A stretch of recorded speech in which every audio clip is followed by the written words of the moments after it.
Oh, hey everybody. Sorry I was reading. There's something underneath my house, and I think it may be one of the cats that I feed. It sure is noisy in there in my hallway. In the hallway, before you walk into my bathroom, I've got a bunch of drawers and a cabinet. And of course, I put my towels and stuff in the cabinet and in my drawers, the top drawers for medicines and all that. And then my bottom drawers are for sheets and um, stuff like that. But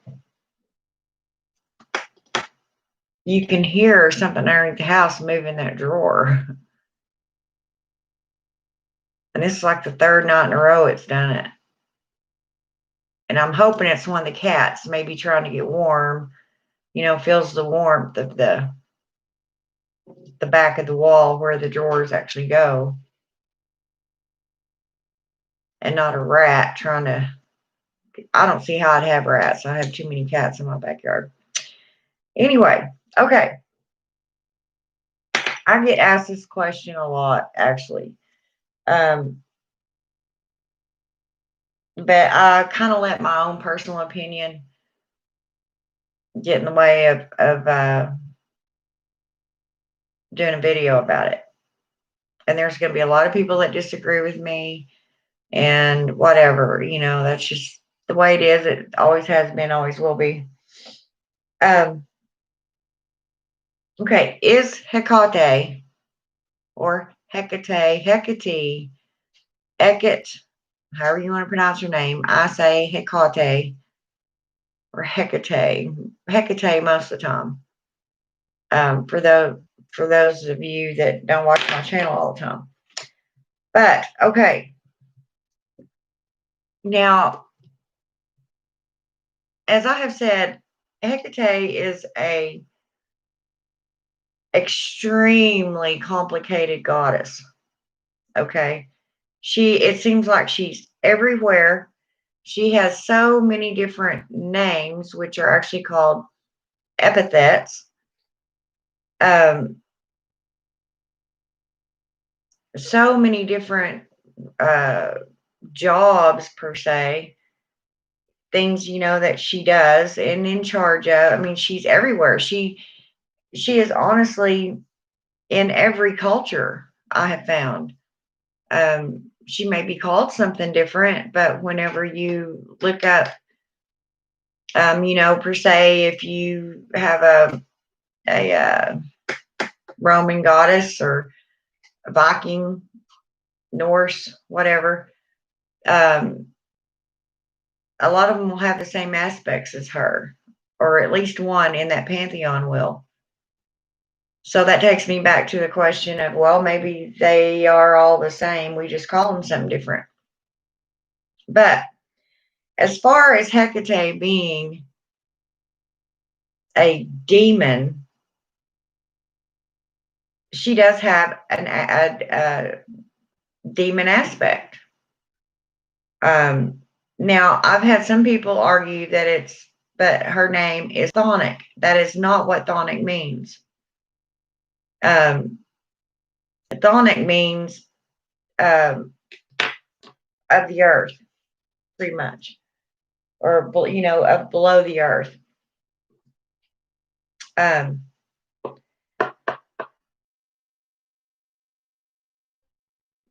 Actually, how do I put this? It's not of the earth per se, as far as came from the earth, which it kind of did because it's from below, so it has to come through the earth.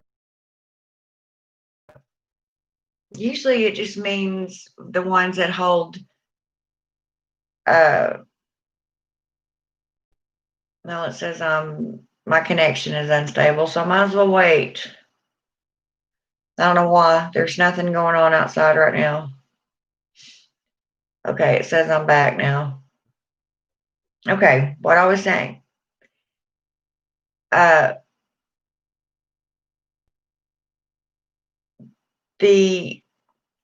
a lot of the demons in Hades are considered chthonic or chthonic, however you want to pronounce it. It's CHTHONIC. That just means that they hold the keys to the gates of death. They control who gets in and who gets out, which we all know. Anybody that is a daughter or son of Hecate knows that she has this aspect. That's why she's carrying keys. She, the whole story about her and Persephone and all that, and Hades is, gave her the keys to hell as a reward for helping Persephone while she's down, below in that form. Some people, I have actually even read in some books and in some articles, Hecate has the three modes, the maiden, mother, and crone. There is one other in another, and I forget what it's actually called, but it's before the maiden. In other words, it would be the young girl, the really young girl, which to us would be maiden. But I guess you can consider, the maiden, the teenager, and I cannot remember what that was called. That the Egyptians, and I just did a video on that, and I forgot. But anyway, there's another aspect of Hecate than we have studied in Greek and what's in her statues. She's considered the triple goddess, or one of the triple goddesses. And so with the other aspects, some may consider that to be Persephone herself, because some actually have written that, like they'll say Hecate as Persephone. They refer to them in that manner like they're the same individual. It's just Persephone is the extremely young girl. I'm telling you, this can get really complicated. And that's why, whenever I say that Hecate is a universal goddess, that's exactly what she is. I mean, every single culture will say something different about her. She has so many different aspects and forms that you pretty much just have to create her, or pick which one suits you, and that's pretty much the one that the image you'll develop in your head, or the goddess that you picture in your mind. I refuse to believe that some will tell you that she is a demon at all times.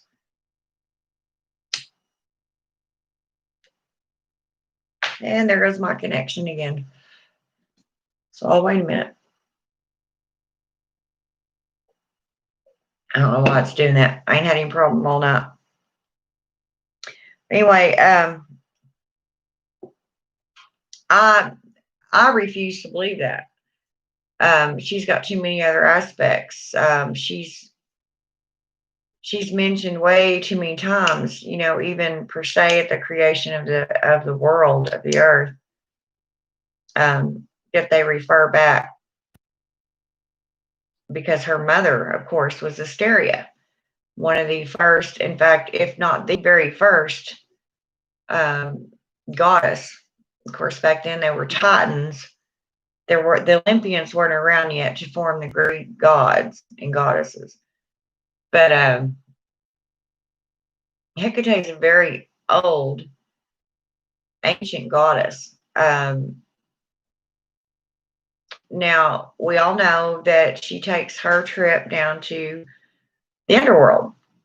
every season, and she has rain down there. I like to believe, that this is also, of course, when Persephone goes down there to begin her time with her husband. And I like to believe, this is just my own little fairy tale makeup thing, that when Hecate gets down there, because she's the one that leads Persephone to make sure she arrives safe and all that, I like to think that this is when Hades gets a per se, quote unquote, vacation. He gives Hecate the reins, and he gets to spend time with his wife Persephone while she's in the underworld. Not saying that's how it is, but I like to believe that way. I always have. I just think it's a cute way of putting it. um, and then, of course, some people say that Hecate is Persephone in a different form, which I just can't wrap my head around that one. But I mean, whatever everybody wants to believe, that isn't the Hecate I know. So I mean, so be it. Um,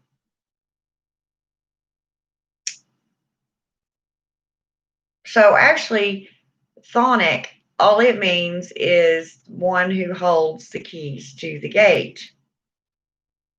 Okay. Now we all know, as I said, that Hecate holds keys, but that isn't her name. That is not what you would call her.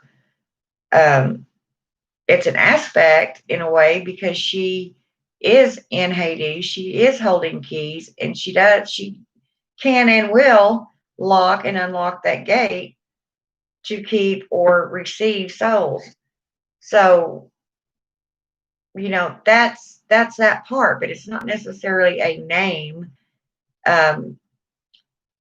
Her actual, what I would consider her fiery aspect when she's actually in Hades, um, uh, would be Brimo. And I don't know why that just registers with me. I mean, I picture her because when she's in Brimo form, she is mad. She's not that the mother Hecate that we all have pictured in our heads. She's the one that's the nurturer and does things for you and all that. No, Brimo is mad. She's, well, like any other mother would get, I guess you could say, or any other individual, when you lose your temper, you per se start spitting fire or nails, and then fire shoots out of your eyes and you're just mad, you know. And of course, Brimo, brimstone, all that is in reference to burning, fire. Um, the heat of fire, brimstone, a stone that is like per se lava. So therefore, her name, she would be called Brimo in that form, or in that mood. I know it's extremely hard for some people to know what a epithet is. Now there's a definition for it, but I like to make it simple, and it's an easy way to remember. An epithet is a different personality, a different view of one individual or situation. Like, my real name is so and so. Okay, but some people could call me Miss Pissy.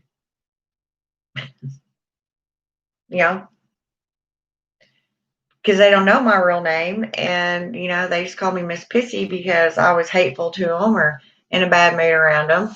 Another one down here, along the road, may call me Sweetheart because I was extremely nice to them. This is where I believe she gets all these epithets, because she will not react to one person the exact same as she will another. I mean, in an overall reaction, yes. But just as a mother with her own children, with each child, you treat them differently because they're different human beings and each require a different form of dealing with, whether it be punishment. Some kids you can spank all day long. It's not going to faze them. They don't care. It don't bother them. That is not going to teach them anything. They're still going to go back and do the same thing. But if you take that computer away, then they might change their mind about doing that again. You see what I'm getting at. I also use the mother examples when it comes to her because she's a mother. She's our mother. So therefore, she could have all different. In short form, I call epithets personalities. That's the easiest way you can remember it. And she's got a lot of them. I mean, if you actually look up the epithets of Hecate, she has a lot of them. Phosphorus, the light bearer, Enodia, which means the way. I mean, it just goes on and on.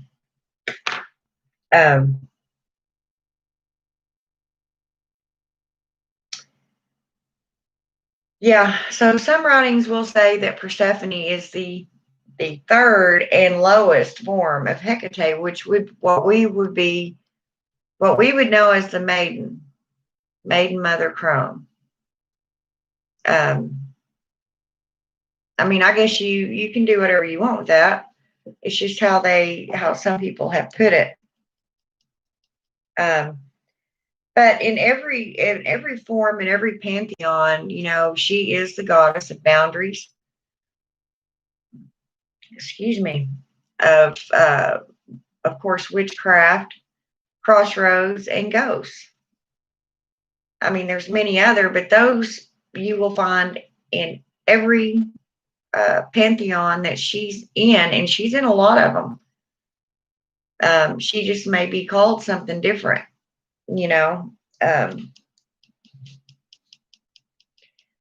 but she is chthonic when she is in hell, yes, but that is not her name. It is just one of her jobs. She has the keys. She can open and shut the gates of hell. So, here's another interesting query.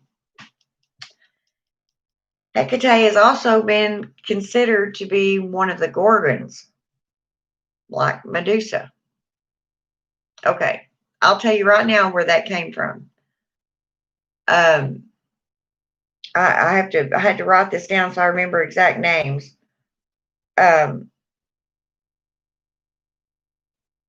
In her dark aspect, in the Brimo form, Hecate is depicted with snakes in her hair and a necklace of testicles. She is wearing a necklace of testicles. In some of these old ancient pictures of her, how she's depicted is this way. So therefore, everybody would get her confused with Medusa. They are not the same entity.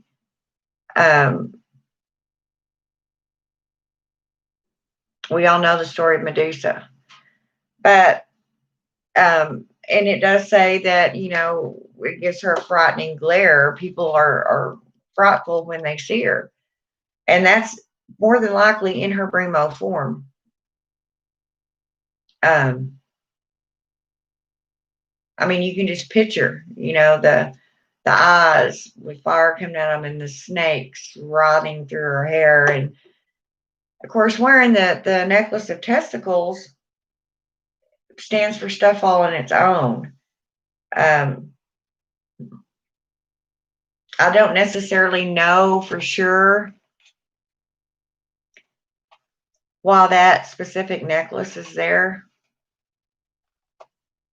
I have my hypotheses about it, but I'm not real sure if that's what it is. I mean, it could be. Of course, back then, you have to understand how different the culture was. Women were considered pretty low on the ladder.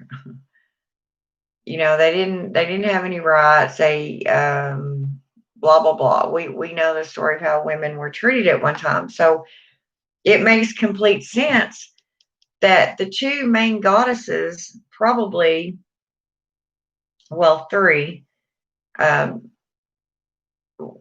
would have been extremely important to a female back in this day and age would have been Hecate, probably, uh, and we all of us know because of all the stuff that Zeus would put Hera through. Hera, you know, she pretty much stays in a state of pissed off. She's always pissed off. And so therefore she probably doesn't care for men a whole lot. So I think that would be why she would be considered a goddess for the female, especially back in them days when women were treated so badly. I mean, that's just my guess, my theory. But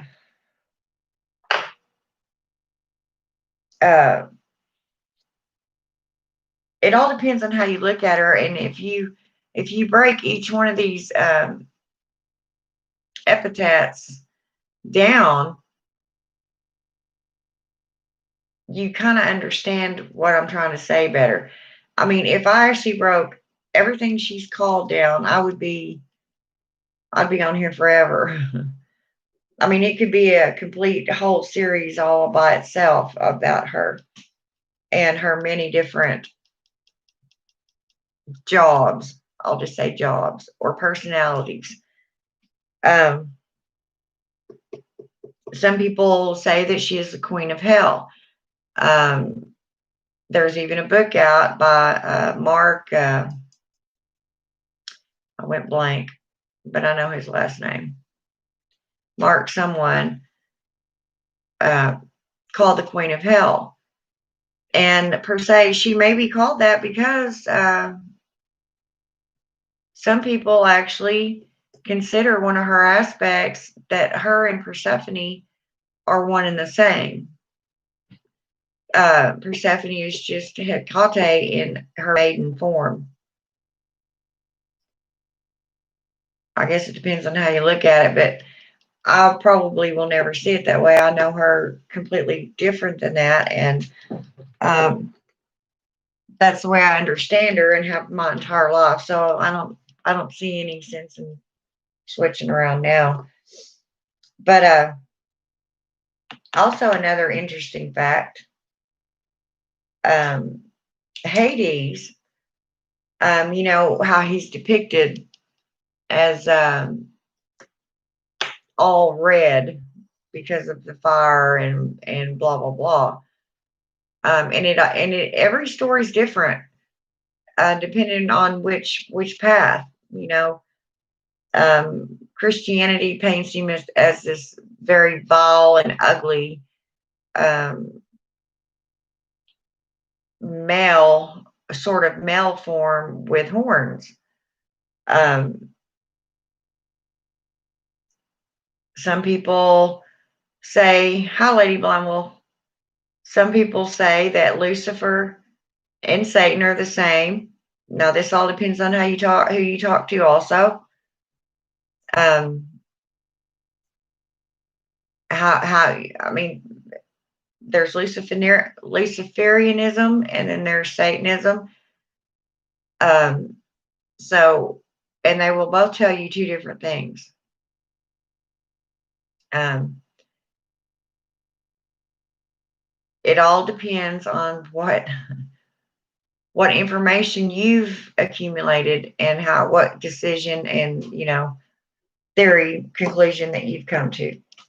So, as far as Hecate being uh, the being Persephone, no, I don't believe that. I mean, the Hecate is pretty much Persephone's god when she's going into the underworld and her protector while she's down there. I don't even see how anybody would come up with that reference. I don't understand how they would even say they were the same person. I can understand the Medusa thing because of her the Brimo side of her, she's depicted with um, the snakes and stuff in her hair. But I mean, that's not what it is. Evidently, there was a lot of Gorgons back then. It's just Medusa is the only one that we know of.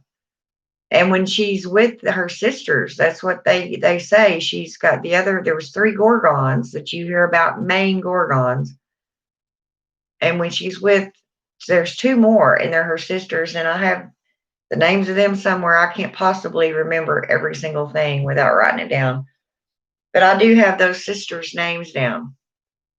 Well, how were they her sisters if she was actually a mortal female? And what did her sisters do to be changed into Gorgon? See, it doesn't tell their stories. It just tells the story of Medusa when Athena got extremely pissed off at her for sleeping with Poseidon. But yeah, my friend Erie follows Hecate, and she says the same thing, that basically she was a god. Yeah, yeah. I had someone email me and tell me a little story or asked about a certain thing. That's why I did some research on it, and I was like, wow, it is there. Some people do believe that way, but I don't. That also goes by which rendition you choose, because I believe the Roman rendition is that she was raped and Aphrodite was angry and turned her into a Gorgon. Well, yeah, that's the one I believe. Was it Aphrodite? I thought it was Athena. It was Athena because she was a priestess of Athena's. And that's why Athena got so mad, because Poseidon came in and pretty much raped her in the temple, in Athena's temple.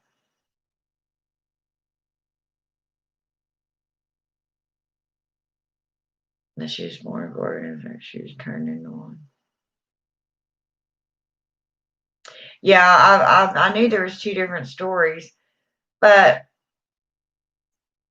the one that I had known all my life was the one of her being Athena's priestess and Athena being extremely mad at her and doing that. I didn't hear about the other ones until later on, way like just literally within this year.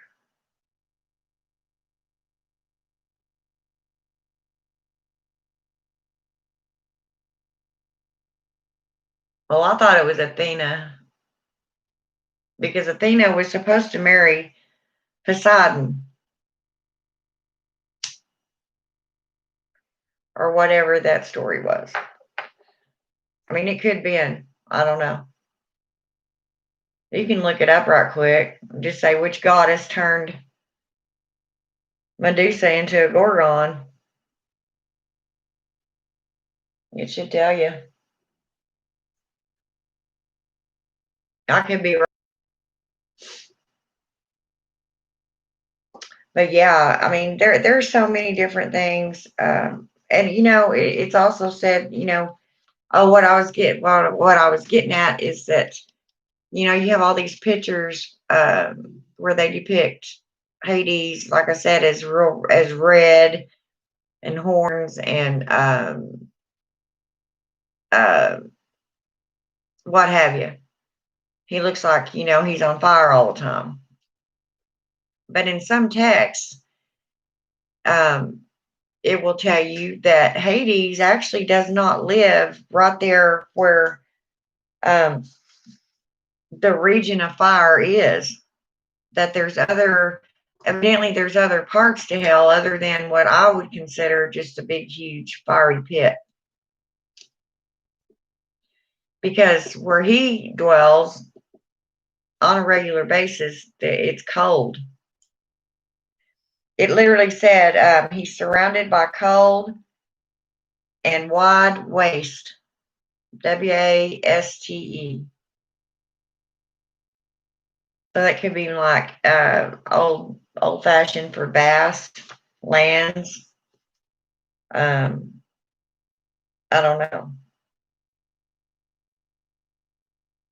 Or it could mean he's surrounded by cold. He has a cold, aura or light around him that keeps him from burning up. I don't know.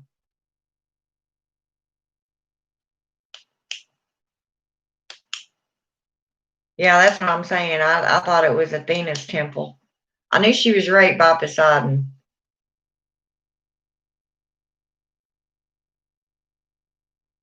I remember correctly at the term hell in Norse mythology, the guardian of the dead was Hela.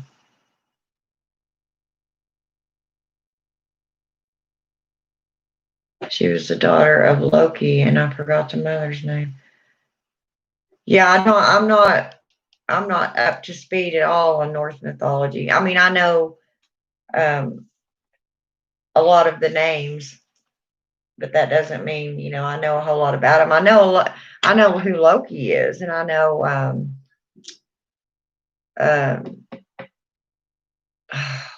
man, Freya, but and Odin, of course.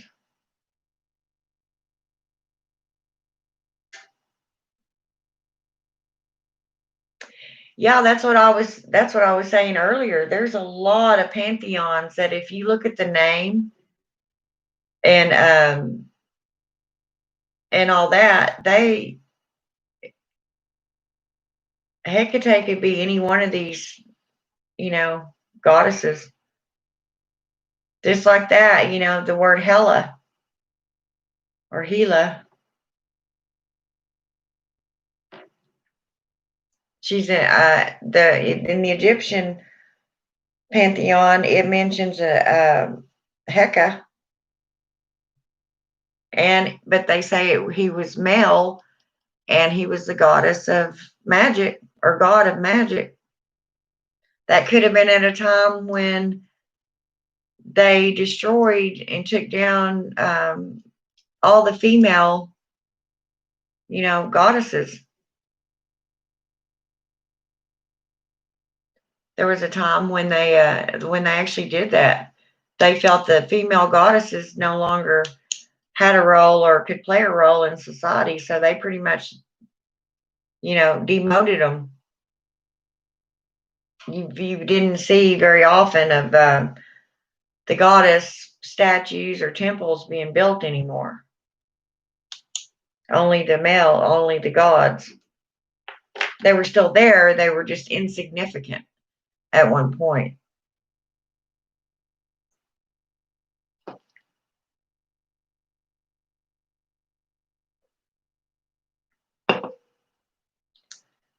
But like I said, it all depends on like anything else, how you believe, what you can.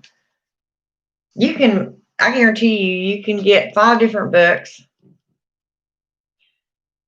Research one subject in all 5 of them books, and you're going to come up with a different opinion, a different rendition. A lot of it, in some ways, may be similar, but at the end of the day, that author themselves has taken that and put their own belief system in there, and you can tell. Same as the apostles when they wrote the Bible. I don't know. It's pretty interesting though. But that's what I was trying to tell the witches that are new coming up, and especially if they're going to have Hecate as their goddess, main goddess. She can be pretty confusing. That's why I just keep it simple. It doesn't matter. I don't call her out by different names. Some of them I do know, some of them I don't know. I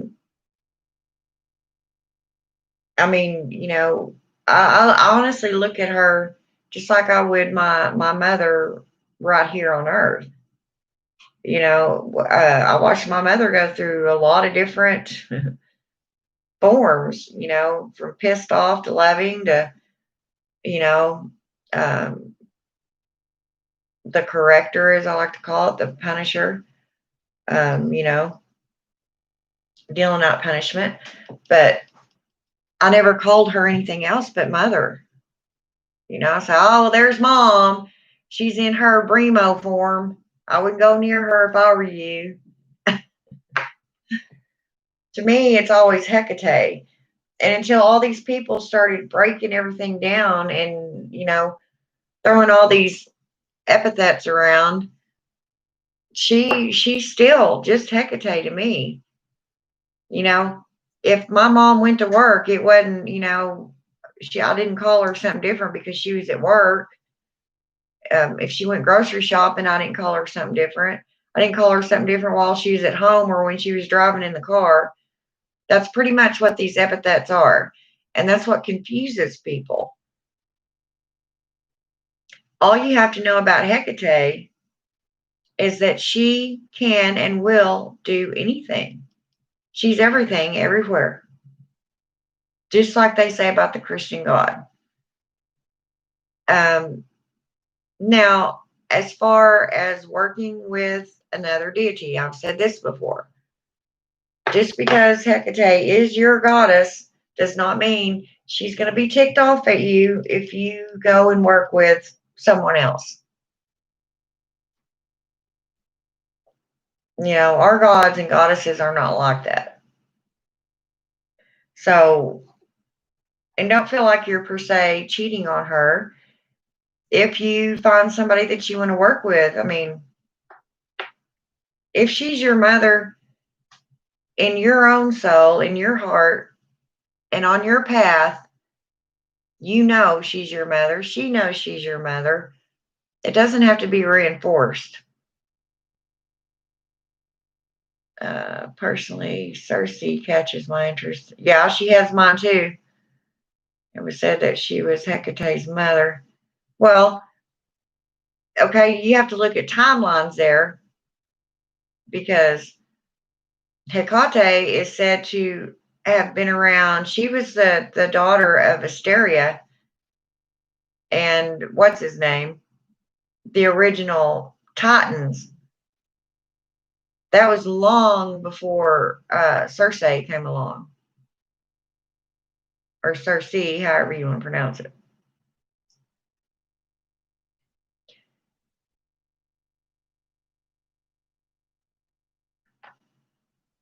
I mean, Circe could be, per se, maybe Hecate in another form. But I know that Hecate is connected to black dogs. Yes, she is. And I had a dream that my father had brought me black puppies with blue eyes. Aw.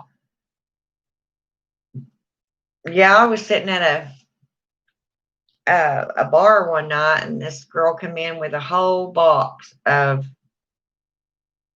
I bet there was 9 of them, of black lab puppies. And I just had to get one. I just went over there and closed my eyes and picked one out, because if I'd have looked at all of them, I'd have wanted the whole box. I'm just that way with animals, much less, And to me, that was a sign from a Hecate, because all of a sudden, all these dogs, not just one, but a whole box of puppies showed up within my sight. So and I named him Samson. And he's pretty big now, but he lives in Ada with a friend of mine, because I can't have him around my cats.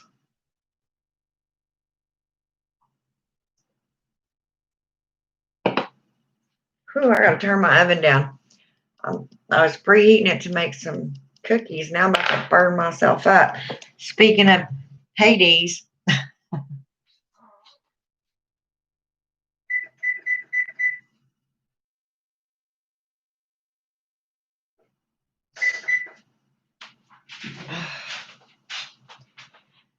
yeah, but somebody had asked me about the whole reason I did this video on her, and in this way, was because somebody had asked me, or told me, that she was considered a demon.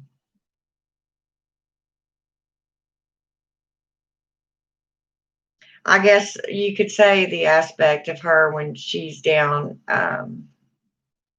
in Hades as Brimo, and being chthonic, holding the keys to the gates of hell. I guess you can consider anything that actually dwells in hell a demon. Just like anything that's not per se God that is up in heaven, besides, the saints, the people that leave the earth and go there, would be considered angels.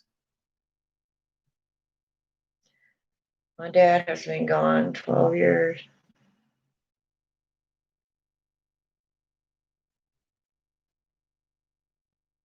Wow. Yeah, mine's been gone 10. I'm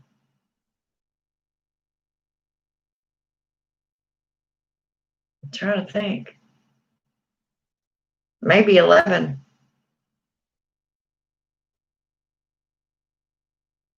I think he actually passed away in 2009.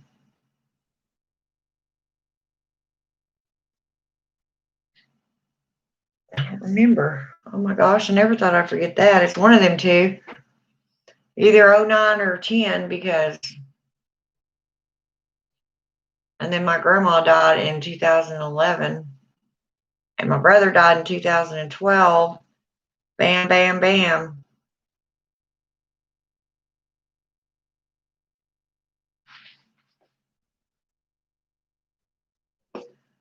Man, yeah, I let it get too hot in here.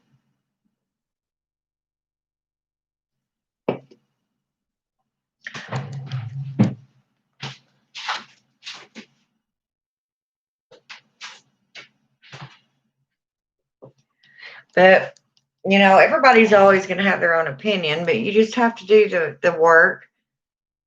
You have to study it. And it's the same in witchcraft, period. You can take what so-and-so says, and some of what so-and-so says, and what this teacher may tell you, and what this other witch will tell you. And you eventually gather it up and you put it together how you can believe it, how you can remember it, and pretty much just how it appeals to you or appears to you.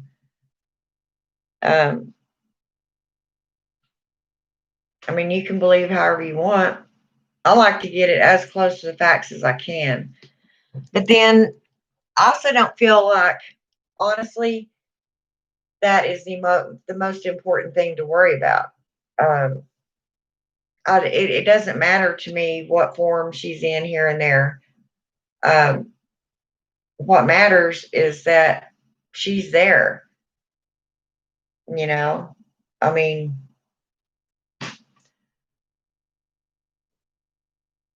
sorry, I got distracted. I was saying that my dad has been gone for some time, and then I had that dream about him. Oh, yeah, it could have very well been. It could have been, you could have were if you were thinking about him that day, and you know, she is the goddess of the dead. She leads them back and forth, so she could have very easily let him appear to you as a gift. I mean, wouldn't surprise me at all. She's that way.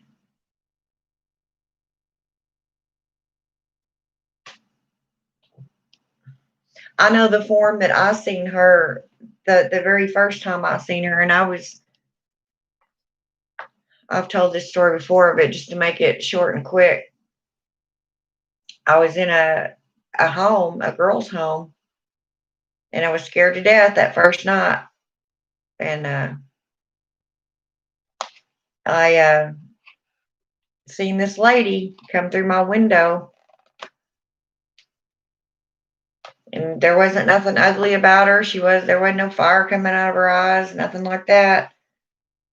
She had real pretty long black hair. She had on a silver or white top uh, dress with or whatever you want to consider it. I didn't actually ever see her feet, with the prettiest color of purple overlay that I have ever seen. I have not seen that color of purple ever. But I seen her that night, and as I got older and started learning about things and her, it took me back to that night, and I swear that had to have been her, because she also comes to lost children. She's the protector of children. So I don't know. Lexi, what are you doing? You freak me out when you do that. Let me see what my cat's staring at down here. What are you doing? What are you doing?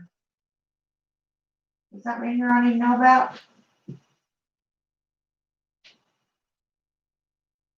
What are you doing? I'll tell you what. Lexi's my little astral traveler. My big ass Mel in there, he just kind of lays around and stares at stuff. You can see him looking at something, but he won't move and it don't faze him. But Lexi gets up and she literally just, you can see her looking and like she's staring straight at something.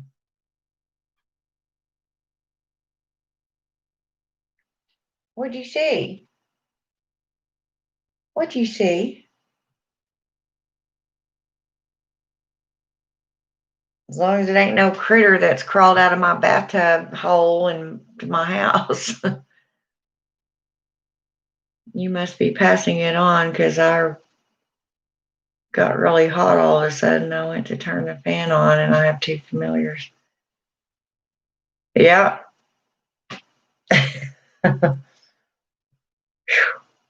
That was weird, because as soon as I started feeling that heat, here she went doing that. Now she's sitting down here between my legs, looking that same direction.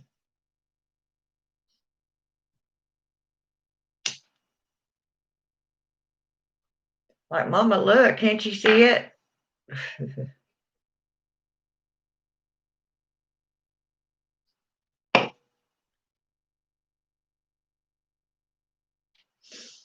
Even though the dog isn't mine, if I'm sitting at the altar doing spell work, she'll climb up in my lap, my cat. So, yeah, Lexi does that too. If I'm in there sitting at my altar, here she comes. There she is. She'll go in that room and sleep in there more than she will any room in this house, unless I'm in there in the bed, and then she's in there with me. But I don't know how many times I couldn't find her, and she's in there somewhere in my altar room. And I'll just go in there and say, "Are you talking to Hecate? Are you visiting Hecate?"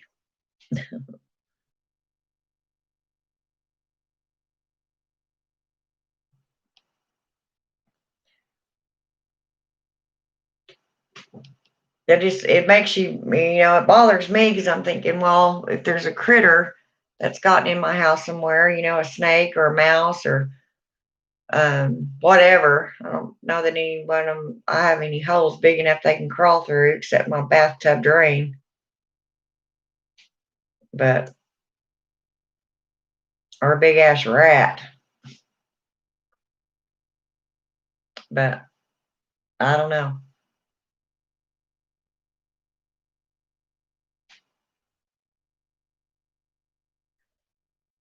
And see, like right now, she's just over here in the kitchen floor looking that direction still. What do you see, baby? Does mommy get the sage out? Hmm? We need sage. Do we need sage? Do we? I tell you what, this little girl is definitely my baby. I have people come over here all the time, and if she lets them see her, if anybody else comes to this house, she'll hide. She gets underneath my cabinets, and that's where she stays until they leave. When I was doing research on deities with disabilities, Hecate came up as being a protector of the disabled.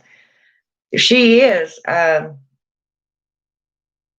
what I'm saying. She has so many aspects. I mean, she just and things that she does. It's overwhelming. It really is. Even for somebody that's been with her, as long as I have.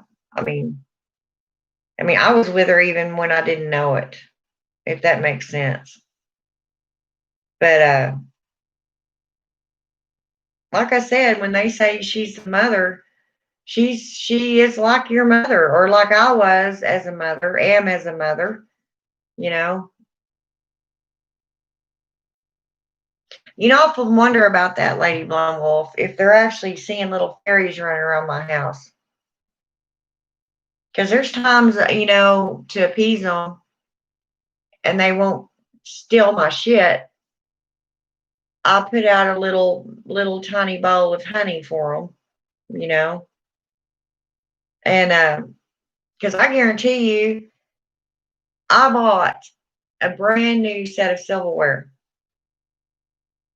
and it was really pretty and not cheap silverware. But guess what? Within 2 months of me buying this silverware, 3 of my regular spoons were gone. Them little shits left me 1 spoon. Demons everywhere. Hey, what are you doing tonight, sweetie? You at work?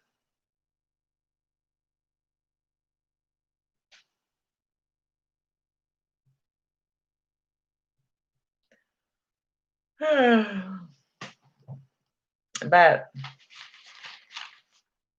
that's another subject that I may do a video. I think I've already done a little one on them, the fairies.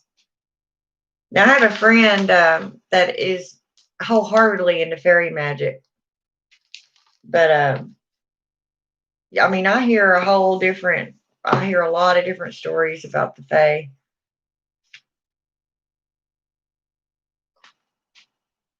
I sing with it. Yeah, the fairies love at our other place. I thought it was spirits until a lady did a reading, and she was talking about me working with fairies. Then it was like a light bulb moment. He's messing with Aiden.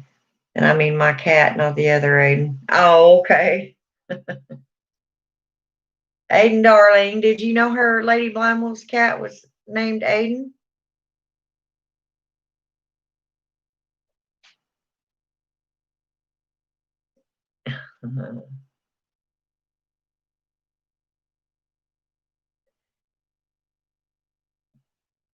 Yeah, but you got to be careful too. A lot of people will leave out honey and little bits of sweets and um, what have you.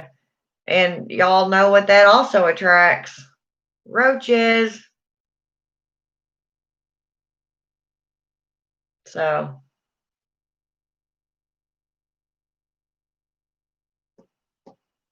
I mean, I'd be really careful about doing all that.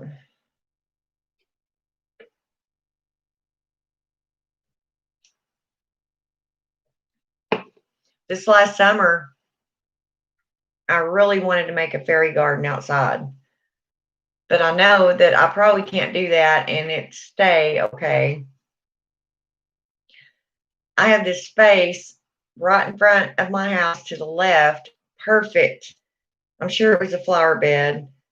It's just like a maybe a 4 foot strip, maybe 2 foot wide. And I thought, well, I can make that into a fairy garden. Just kind of make them a whole little town. I would love to do something like that.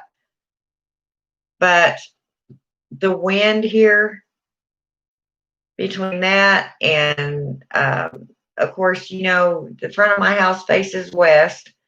So if there's any kind of storm during the springtime, it's going to be blowing that stuff all around.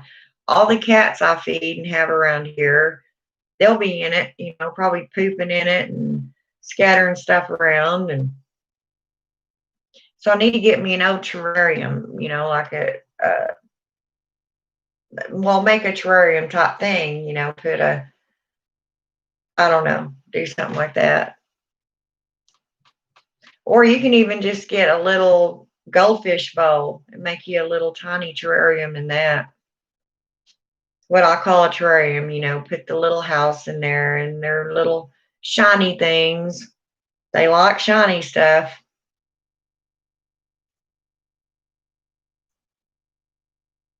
But I don't know. I've just gotten all these little crafting ideas here lately, and I'm not really a crafter. I guess I am just truly bored out of my skull. Sorry, I'm just listening. Teach me all the stuff. Am I a real witch? Smart Alec. I love you though. Yeah, because when you were on the live with Aiden and he was on camera, both the agent at the same time. Personally, I just leave them lavender and rose petals. Oh yeah, yeah. Well, during the winter months, I mean, I guess it would be pretty nice to invite them in your home and um, give them a little space of their own and give them their own little shiny objects so they don't run around maybe hopefully taking yours. But a whole damn spoon, 3 of them. I don't get it. And I mean, they're gone. And no, they have not been taken out of this house by anybody else. I don't get it.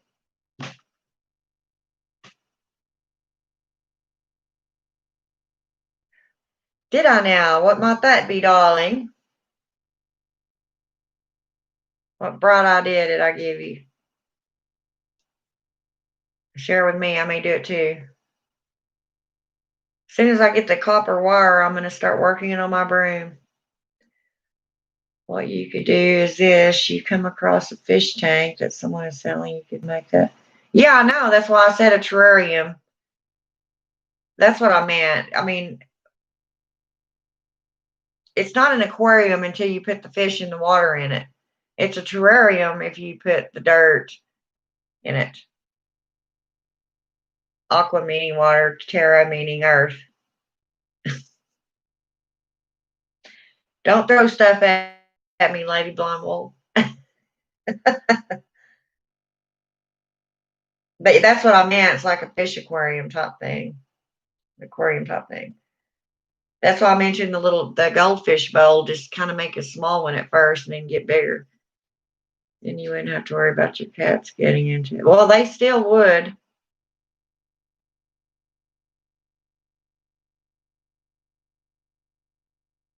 I guess I could put some sort of lid over it, but then how are my little fairies going to get in there?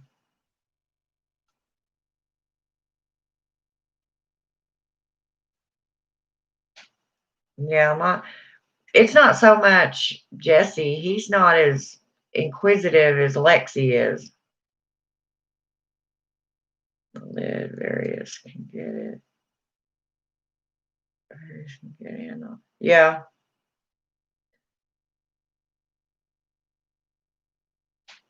Yeah, but I don't want to have to go buy all the crap that goes with it. I like fish aquariums. I find them very, very relaxing, and I really like them, but I don't like cleaning them. I don't think one of those metal lids would stop a fairy. You know, the screen kind. Yeah, or hemp. Yeah. Get you some small pieces of wood and find some screen.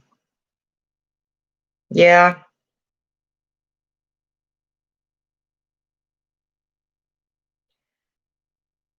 Go get me some moss.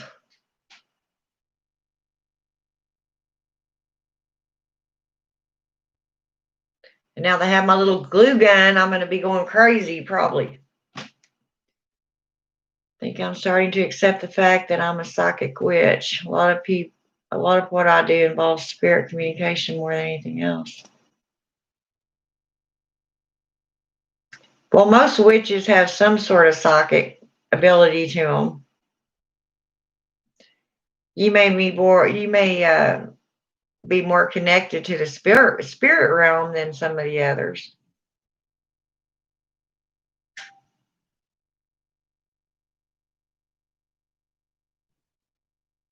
I mean, like I said before, you know, every witch is different. Every talent has different talents. Um, some of those talents you're better at than others. You know, like me, I'm not crafty. I never have been, but now I'm starting to get and maybe it's coming with age too, but now I'm starting to get all these little ideas about things I want to do, create myself. I don't know. That's very, yeah, yeah. And they like the cute little shiny things. So you can always get those, you know, those little glass rocks and pebbles that go in the bottom of, say, a beta bowl. If you get a beta fish, they put all them little pretty pebbles in there. They look like glass, and they're about yay big around.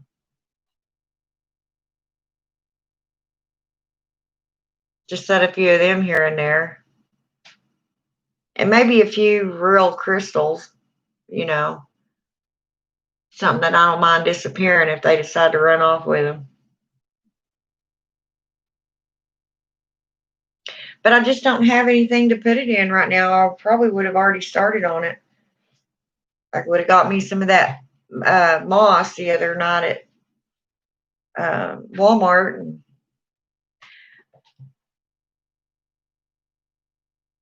I need to get my brain worked on. It would just be so much more fun if somebody was here with me and doing things with me. I mean, yeah, it's fun to do them and be by yourself, but not, you know, it's just funner, better with other people around you. There's a type of crystal, and it's not a very pretty stone. Well, there's actually a lot of them out there that ain't all that pretty. Looks like poop. uh,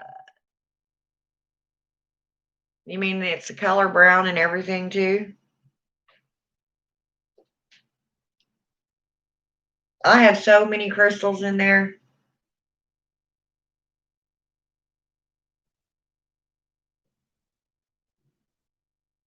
I mean, I really do.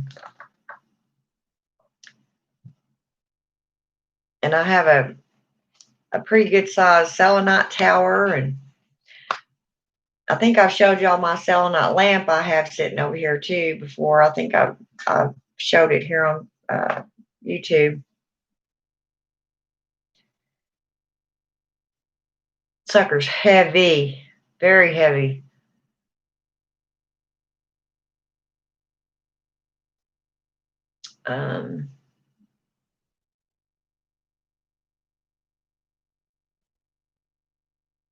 Very consecration style.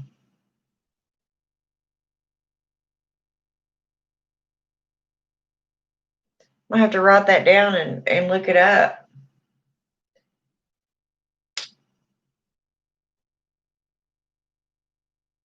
What are you consecrating? The fairies themselves, or are you consecrating the dwelling you make for them? Or no, it's gray, but it looks like poop, like someone took a big old dump, like a log, or like an emoji poop. Why does the conversation always turn to shit?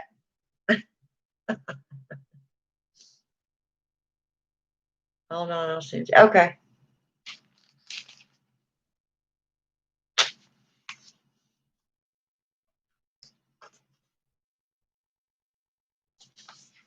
Yeah, we'll have to check that out.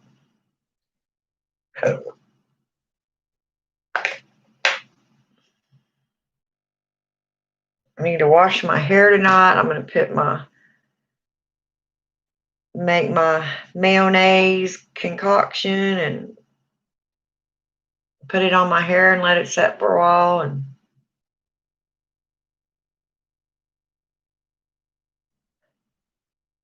see, I have all these plans normally, but then I sit here and think about them all the time.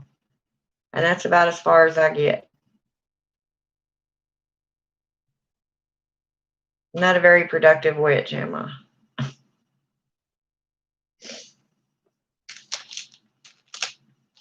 Like I said, it's just no fun without, someone to share this stuff with. It'd be really cool if I had another witch that lived here to come over and decorate brooms with me. From what I did the research on, it's for your fairy garden. Hold on. Oh, you put the stone in there and it consecrates your fairy garden? Cool.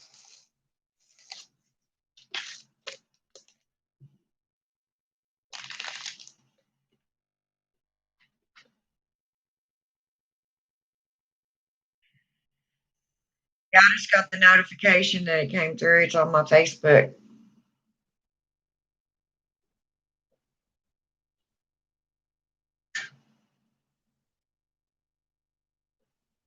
Aiden, you still there? Sure is good to see you again. I ain't seen you in a while. Me and Lady Blindwolf are starting to worry about you.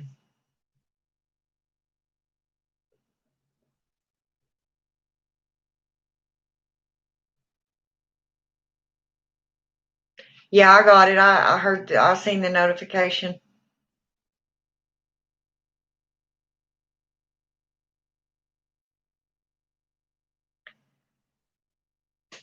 I'm gonna have to find something to put it in that's really cute.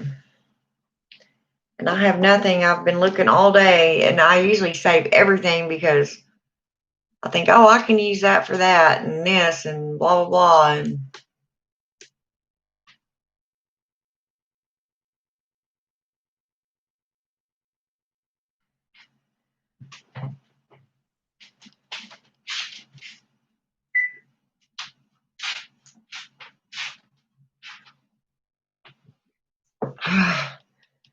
I got to get my Yule log up and going too, and I'll burn it on Christmas Eve.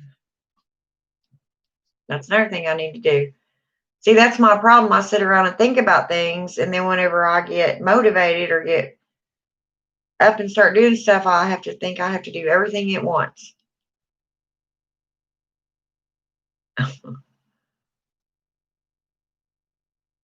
I was going to have a new video up today, but my internet is extremely slow, so I'm retrying when I get home.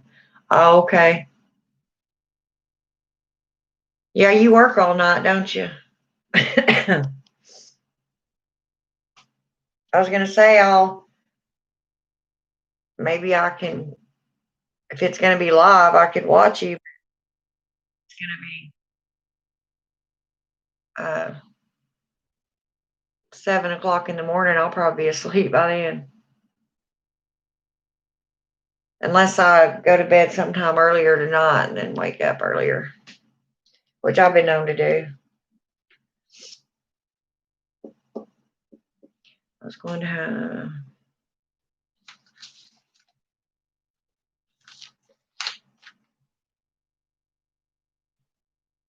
Well, but yeah, so far that's what I've got planned. I'm going to get my room decorated, make me a fairy garden, and decorate my Yule log.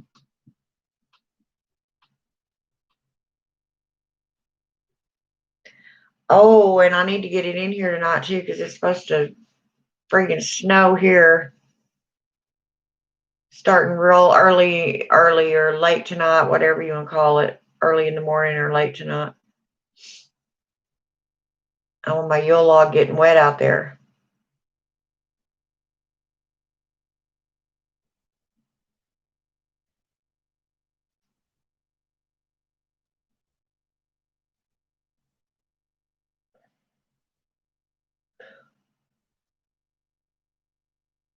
You know what I do wish I had to put on it though? I don't have any mistletoe.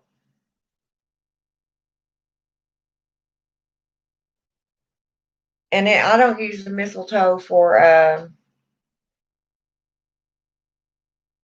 what everybody else does, for kissing people. Well, I mean, I have been known to, but I mean, as far as my Yule log goes, that's not what I put it on there for.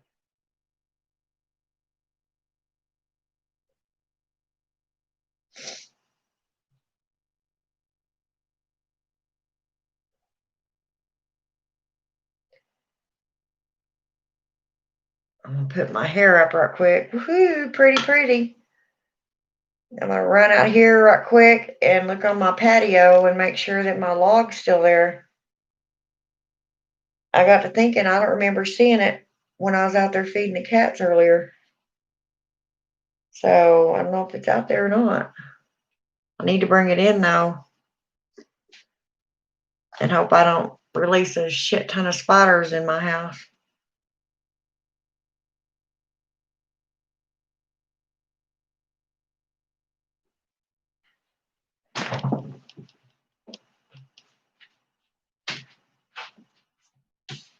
I may have to go buy another one.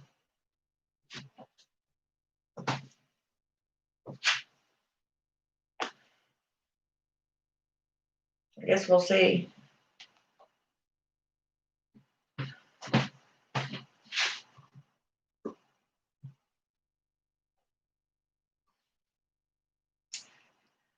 Hang on a sec, you guys. I'm going to run out here and see if it's still out here.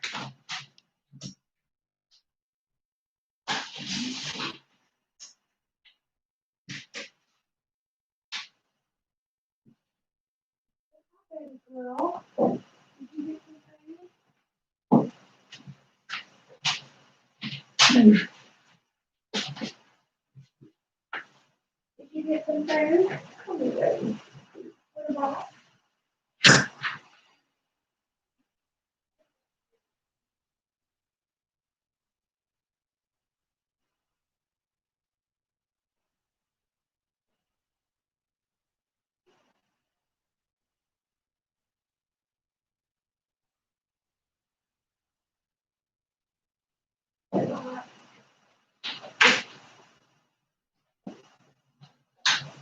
It's getting so cold out there. Move, move. Well, it's gone. I don't know where it went. I don't know where it is. I got a half of one out there. Hell, I may have burned it in my pit out there. I don't know. And you can't just go buy one little log of wood.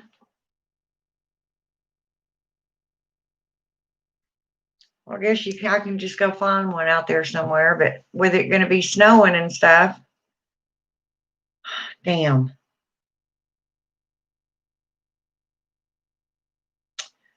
I'm sorry about last night when my sinuses came up on. It's okay. I went straight to bed too. Seems to get really bad at night because it gets so hot and dry up here. Yeah. Or when I get up after being asleep. Heck, I pretty much slept all day today. Kind of mad at myself for that. I could have, but as I've told y'all before, this time of year just.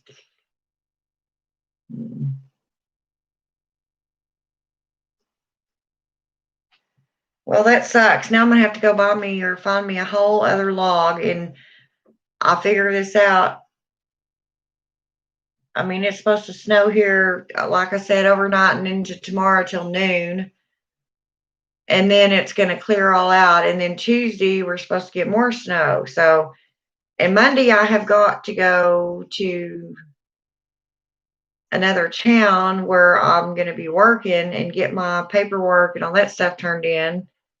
So, when my background check comes back, I can hit the floor and start working. So, I don't know. It's already getting really cold out there, though, and that wind. Oh, tell you. I put a box out there with a blanket in it and then a blanket over it to keep the box warmer and keep air from getting in there. For right now, the only one I got out there, I call her Callie. She's a really pretty calico, real dark calico. I mean, she's really dark, more black than calico, but I mean, she's just really pretty. She's the one I was telling y'all has been here since I've been here. I've seen her tiny little bitty thing out there trying to catch birds. She caught them too. She actually didn't even look big enough to be weaned, much less out there catching birds to eat. Just burn the half of one. That's better than not at all. Well, yeah, I guess that's true. It's pretty thin though, and I'm picturing a good sized log, about yay long and about that big around. Damn.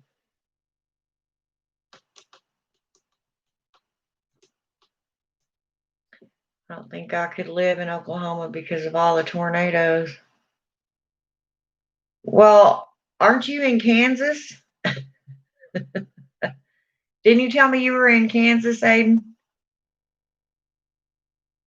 Kansas is no stranger to tornadoes, my love.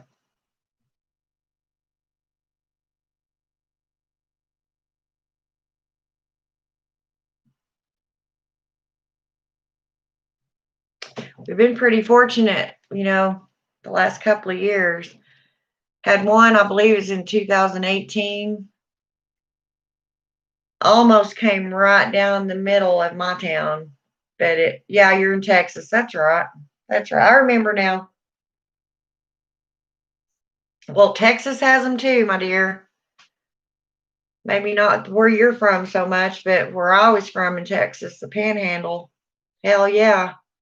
That's what gave me 26 stitches in my head. Y'all see it? After all these years, that scar is still there. It goes plumb down here. Also, there's a lot of dirt roads in Oklahoma too, and I love my paved roads. Aiden, quit being a sissy. We like tornadoes. We like dirt roads. Them dirt roads are good beer drinking roads.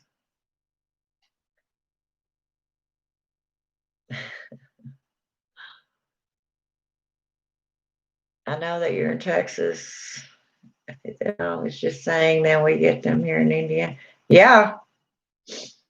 Yep. I was up in Jasper, Indiana one year. We was up there doing a job, and they had a tornado warning. It didn't actually touch down, but I seen it coming down out of the sky. But it's more so in the spring or summer. Well, yeah, it usually is springtime. That's their most active point. But the tornado that did this to my head happened uh, either at the very end of October or the very first part of November. I don't remember exactly, but it was an extremely late in the year tornado in Texas. And it was just really bad. I remember at Christmas that year and all the pictures that were taken of me, by the tree and with my brothers and sisters and opening presents. Um, when they went to put the staples or stitches in my head, I don't even think there were staples back then. They had to shave all this right here on top of my head. And so I had little, bits of hair that had grown out, but they were still not long enough. They were just sticking out. And the middle part here was still not completely closed because that's where the impact actually was. And it was the deepest. So I had 6 butterfly strips, you know, across there and monkey blood. I have some Christmas pictures that year that just aren't very appealing. Um, have what I think was a Yule log, and I took all the Christmas decor off it because I wanted to use it for something else, but it's a piece of wood they kept the bark on. Yeah. Well, any log you use can be called a Yule log. It's a Yule log whenever you uh, bless it for the season and decorate it. But they cut 3 places in it for tea light candles. Yeah. Yeah. Some witches will do that on their altars. Instead of burning the whole log, they'll just, put the uh, tea lights in there, and that's their Yule log. That's their um, thing that they do for the season.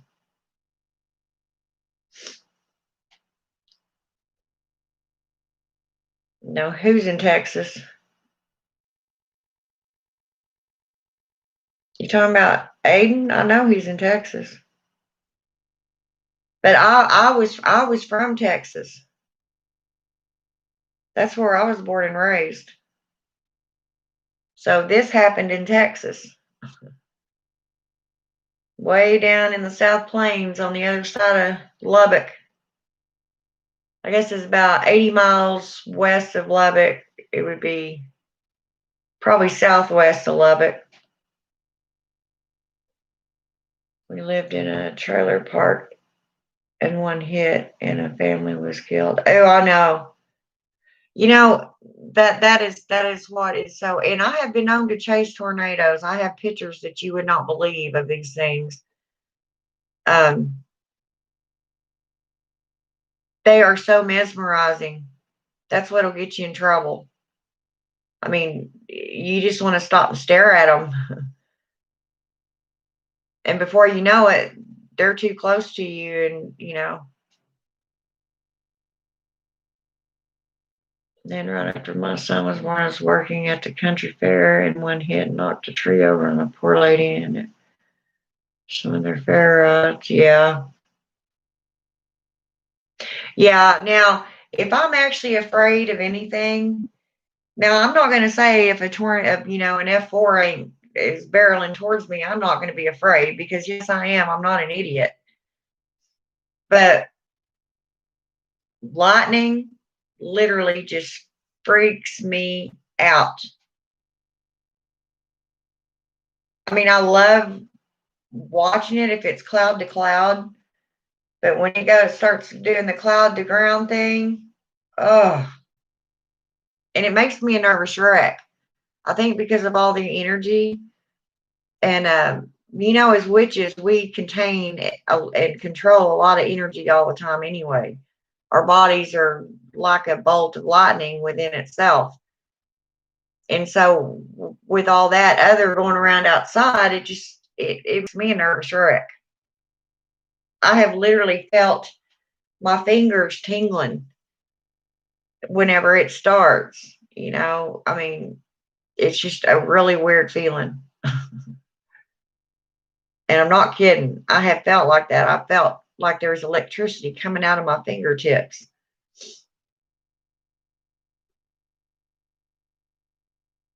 The lightning, yeah. I get a lot of flack because I remember the blizzard of 78. Yeah. Where was I in 78? Yeah, in 78, I was down on the other side of Lubbock, Texas.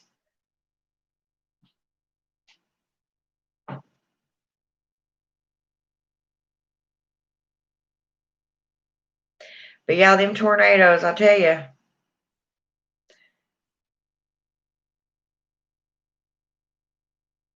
just the sound of them alone,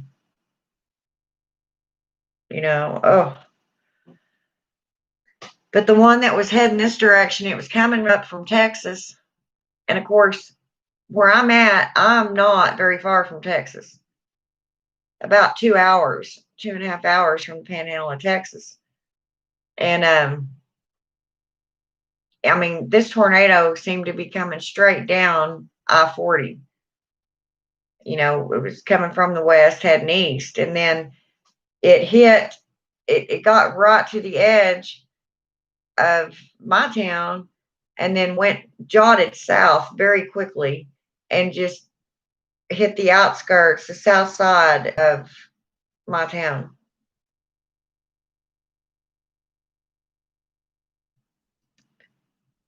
I think it's because of the lag. You had asked him, so I answered you. Now I forgot what I asked him now.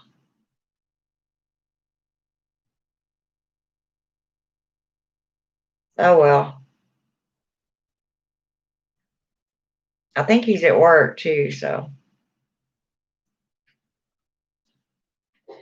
But yeah, I guess I'm gonna have to go get me. I mean, there's a piece of wood out there, a log, but it's like,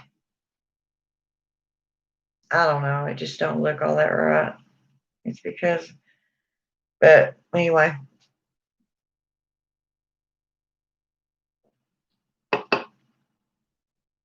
And I mean, I guess you could even. One thing I had thought about doing, if I had the room, my living room is really small, so I truly do not have room for a tree. But I had even thought about maybe getting a small tree and um, putting purple and black um, ornaments on it. The balls, just the balls.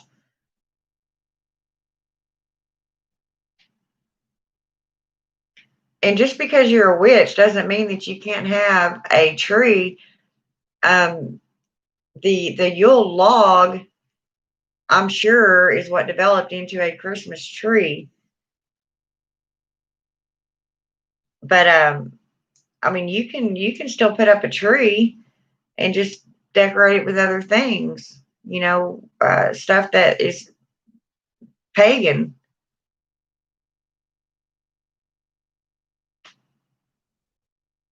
You can make them little them ornaments yourself. Get the little glass balls that don't have anything in them. They're clear, and put your own stuff down in them.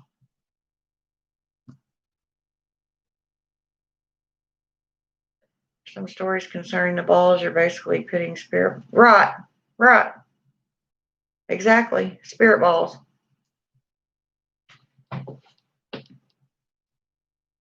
But you can put on it whatever you want. Some people will tie bows. The original tradition of tie, you see some Christmas trees that have bows on them. One tradition is each person in the home would get a bow, and they would make a wish, and they would put it on the tree while they're making their wish, tie it to the tree.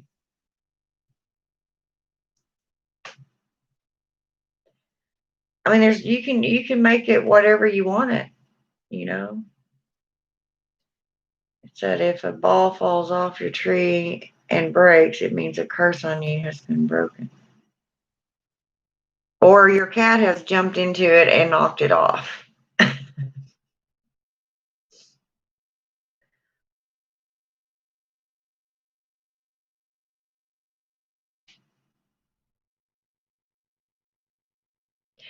Aiden, honey, you will.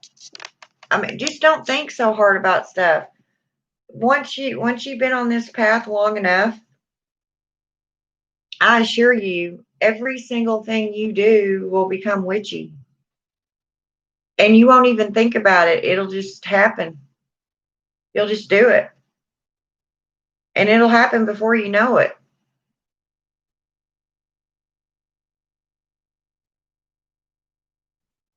Like I say in my videos, witchcraft isn't all about casting spells, and you don't always have to be at a cauldron or at an altar to cast a spell. You can just very easily, tie a bow to your Christmas tree and at the same time say a few words. That's a spell. I've been practicing 14 years and I still struggle. Well,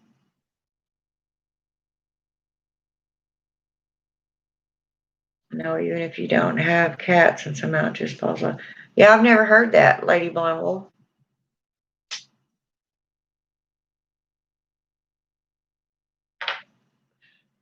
Never heard of that one.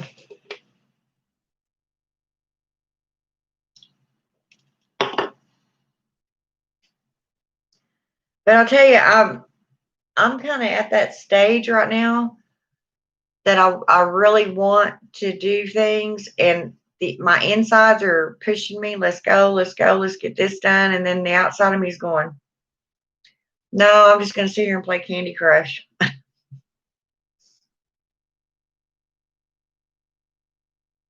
I'll tell you what I feel like since the shower, and there's just been a light bulb that's going off, and my energy feels completely different now. Yeah, I guess that's what's happening to me too, but I can't figure out how to channel it or direct it. That's why I'm coming up with all these ideas all of a sudden about little crafts for me to do. But a lot of things aren't available to me around here. I mean, the part of Oklahoma I'm in might as well be in the parts of Texas I'm from, because it's flat.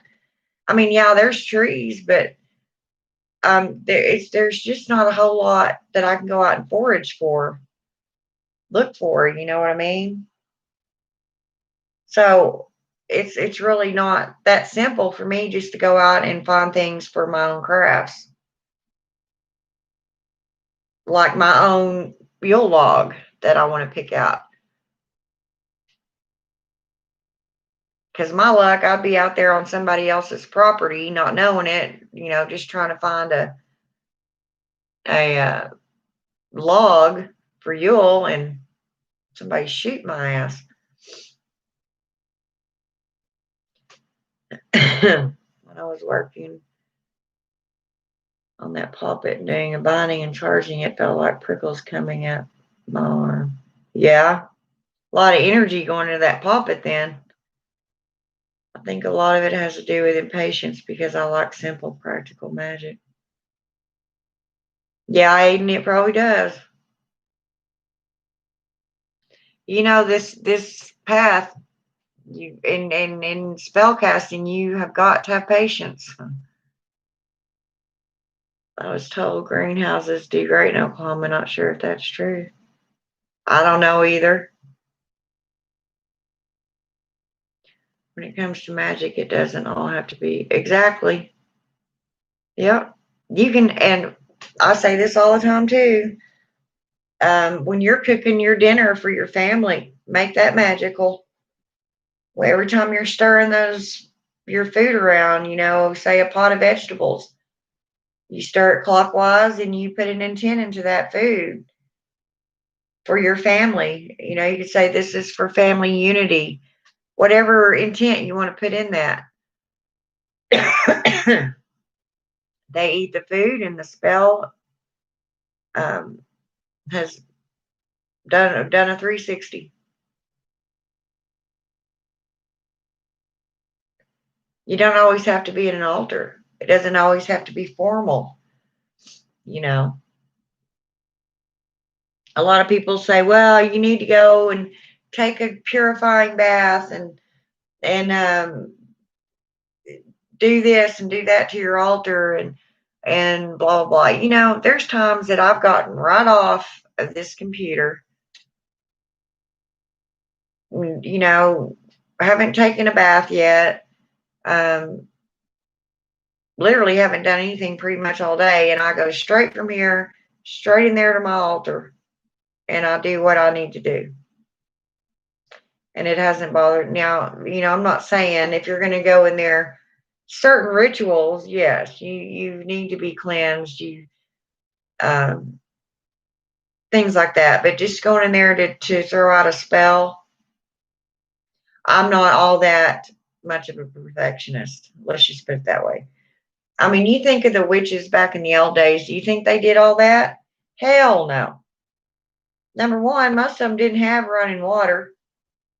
In fact, most people, witch or not, didn't have running water.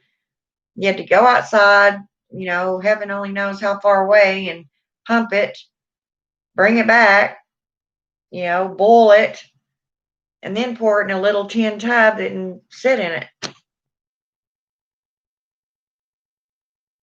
No, I'm sure they didn't go through all that mess before they did their magic. It's magic. It doesn't all have to be, yeah. So, I mean, that's what I'm saying. And you'll have some witches on here, and I've noticed, you know, I didn't realize how different things actually are than how I learned them until I got on YouTube. It was so crazy. I blew a candle out for my birthday and I wished for better health, and now I'm starting to want to lose weight. Just find it odd that I have some motivation to try out of nowhere. Well, that's good. Your spell worked. The goddess, you know, heard you. Now, what you do with that is up to you.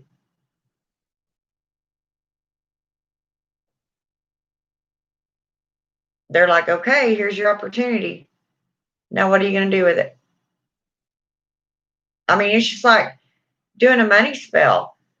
When you do a money spell, it doesn't mean that you're miraculously out of nowhere going to get a check in your mailbox the next day or in the next week. It means maybe that you're going to get a job opportunity. And if you sit there and say, well, I don't want that job, you know, I was holding out for this one. Well, your spell's been, you know, come to fruition. You just didn't take it up on it.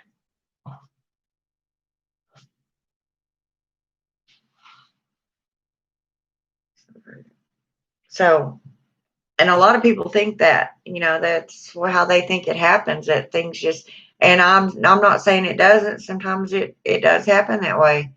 Just out of nowhere, you may be somewhere and you find $100 bill laying on the ground. But most in generally, when you do a spell like that or any kind of spell, it weaves away to where it doesn't completely screw everything up. Because anytime you bend um, energies around, change them around, then you could possibly be messing something else up. You see what I'm saying? So I think they reroute it kind of to where it intermingles and weaves in and out of traffic per se to hit the target and with the least amount of damage that can be done. So in other words, you know, you can do a spell for $100 or so, but don't be doing no damn spell for this mansion over here and $1 billion in your bank account and, you know, a Mercedes Benz sitting in your yard, and then get pissed off when it doesn't happen. Because it's probably not going to happen. I mean, use logic about it, you know. Heck, they just jumped in the river in the wintertime. Not that my thing back in the old days. Heck, they probably didn't even take baths. Exactly. They sure did. I know they didn't. I've worked in geriatrics for so long. I've heard so many stories, including from my grandmother. You know, it was just, especially during the winter months. I mean, they didn't have central heat and air, and at night when, most of them had them pot-bellied stoves or, some, definitely a different form of heating. And, at night with nobody up to stoke it or tend to it, I'm sure it would go out, or if not completely out, down to nothing. And, pretty sure when you got middle of the night or first thing in the morning, that house is pretty damn cold. So I doubt very seriously they're going to want to sit around in there wet. I think that the cleansing thing may be more of a Wiccan issue if I took a spiritual bath every time I did something. Yeah. To me, when you're going to do a purification spell, or even maybe a clarification spell, or maybe even literally work hand in hand with a goddess,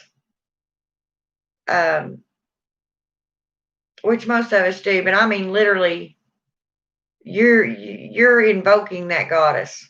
You know what I mean? You're not just working with them, you're invoking them, you're inviting them into your being. Then I believe that you definitely need to be purified and cleansed. But what I like to do, I'll just call them clearing baths. If I'm going to go and actually do a ritual of some form, then I will go in there and I'll take my purification bath and a clearing bath. But I mix them together. To me, they're both. To make sure that I'm pure, not only on the outside, my skin's clean, but my inside. That's the time. That's when I do my little bit of meditation that I do before I go to my altar. That's when I become one within myself. Does that make sense? That's when I relax. I let go of all the negative energy in me, because you cannot sit there and cast a spell and you've got all this other going on in your mind. It's pretty much clearing your mind, relaxing your mind, making room for the energy needed to do this spell. It doesn't mean, anything else to me. I'm more practical. I just want a $500 million. Well, it's pretty practical. Yeah, me too. Or running water. Yeah, Lady Blown. That's what I was saying. They, and you can imagine, I mean, these women back in them days probably lived in rundown shacks, that probably had literal holes in the wood where you can see the outside. Can you imagine how they lived, how they had to live? Especially, most of the so-called witches were not married. They were pretty much hermits, for whatever reason. It could have been because they had been married and their husband died. And every woman that lived by herself wasn't necessarily a witch. But even those women had to fend for themselves. All the other women in the community had men, that were farmers and would go and bring stuff in to eat, and they'd hunt and bring meat in and go out and fetch water for the household and blah, blah, blah. Well, these women didn't have men to do that, so they had to do all this themselves, which therefore they were made fun of, and everybody wondered why they didn't have a man, because they're a witch and no man wants them and blah, blah, blah, blah, blah. So they had to do the best with what they had to do with. including their own medicine. I'm sure they were extremely poor. They probably didn't have anything to trade, as far as even going into town to the local, per se, store and buying any sort of remedy for anything. They probably had to find their own ways of dealing with pain, sickness, whatever it may be. Boredom, I'm sure boredom set in. So there was a lot of yarning and stuff that went on back then. Hence, maybe that's where the witch's ladder came in. Who knows? Heck, just get a spray bottle, and I'm only saying plastic because you couldn't use it in the shower. Take your shower mix with witch hazel and rubbing alcohol. Yeah? That actually, I have some of that mixed up in there, and it's extremely good for muscle aches. Believe it or not, I actually have, and that's some rubbing liquid in there, and that's what I made it out of: witch hazel and alcohol.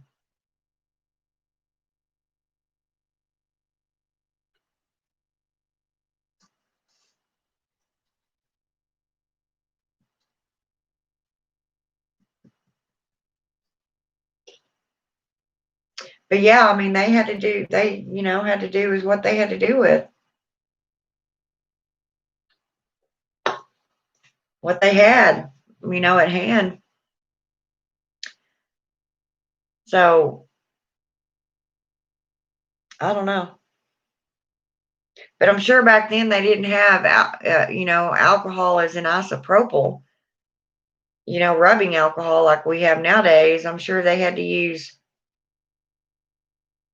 something else. I mean, it could have been some form of whiskey, or um, I don't know.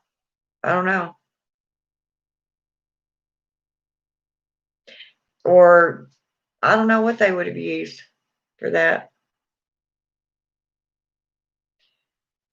I mean, I don't know how long rubbing alcohol's been around, but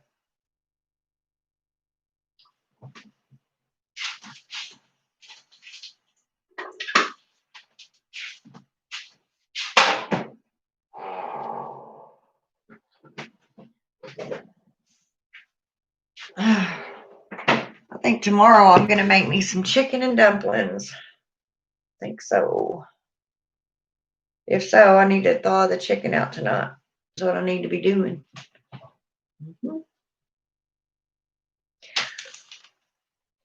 But yeah, I have a whole book of home remedies in there. And can you imagine back in them days, if I'd have been using stuff like this, they'd have called me a witch, which I am a witch. But back then, they would have called me that no matter what. It's just ignorant how people were back then. Just completely stupid ass people. And a lot of them are very ill informed even to this day. So I don't know.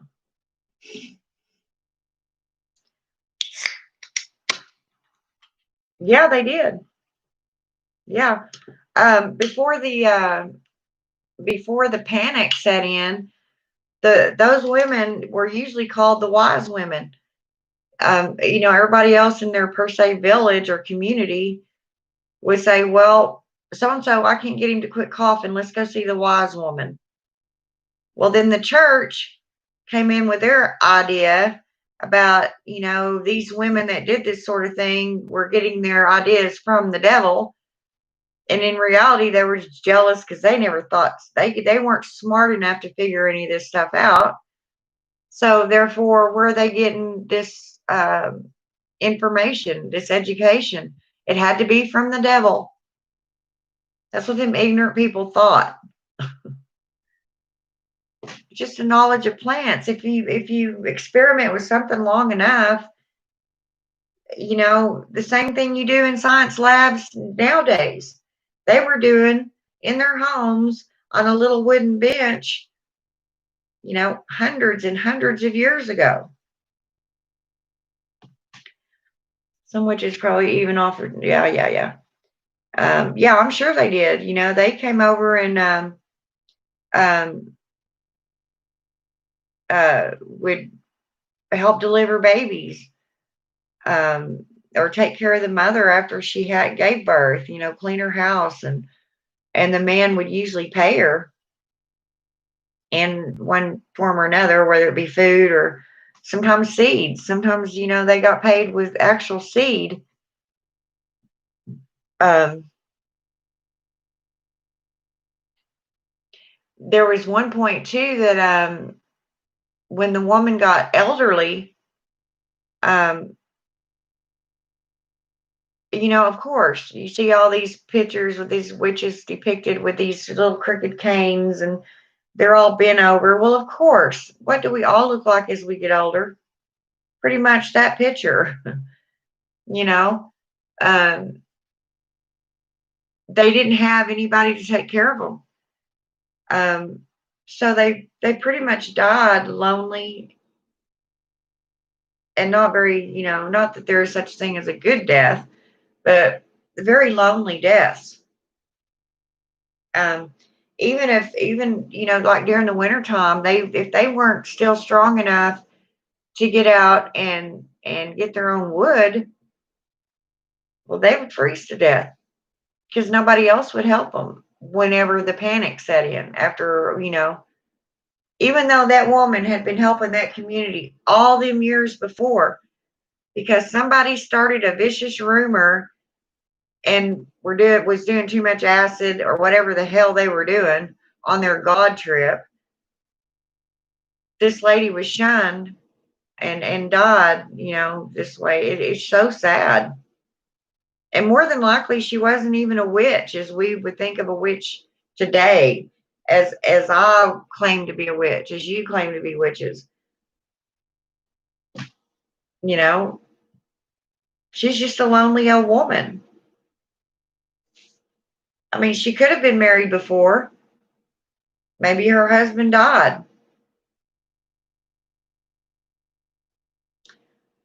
Unfortunately, there still are stupid butts like that. Yes, Miss Tracy Joe, there sure are. Now I can talk till I'm blue in the face, just try to explain to them what it's all about, and they're not gonna change their way of thinking. So, but I know at the blind school, whenever kids got stung by bees, they put witch hazel on it. Yeah, witch hazel was used when I was little. I remember my grandma having the bottle, the old timey looking bottle that looked like something you'd get off of the Snake Man, or the man that came, through the town with a little buggy, a horse and buggy, and had all his little remedies in his uh, wagon. It's all about control, the demonization of indigenous truth. Yep, yep. When Christianity did all that, whiskey or whatever they had available. Yeah, yeah. And they didn't have much. I mean, you think about it. Like I was saying, they didn't even have food to eat. You know, and it's a dead cinch. Nobody was going to help them because they didn't want to be considered aiding and abetting the witch. You know, even though that witch had probably helped them raise their children and probably changed more of their children's diapers than they ever did. You know, it's like overnight that woman became evil. But it was okay for priests to be healers and doctors. The church had hospitals, but women were not allowed to do anything because we were sinful. Right. Unless you were a nun. Incorrupt, I mean, incorrupt because it was our apple pies, but they were denied any kind of medical education. Only the men were, so had to use what was available. Yeah. When the baby died, it was her fault, but she was denied the proper education. Yeah, and some babies just die, even to this day. With all our technology, some babies die at birth. Some Even after birth, die of SIDS. I had a little brother that died of SIDS. Didn't mean a witch was in my house cursing that baby. You know, people are I just don't get it. They're very ill informed.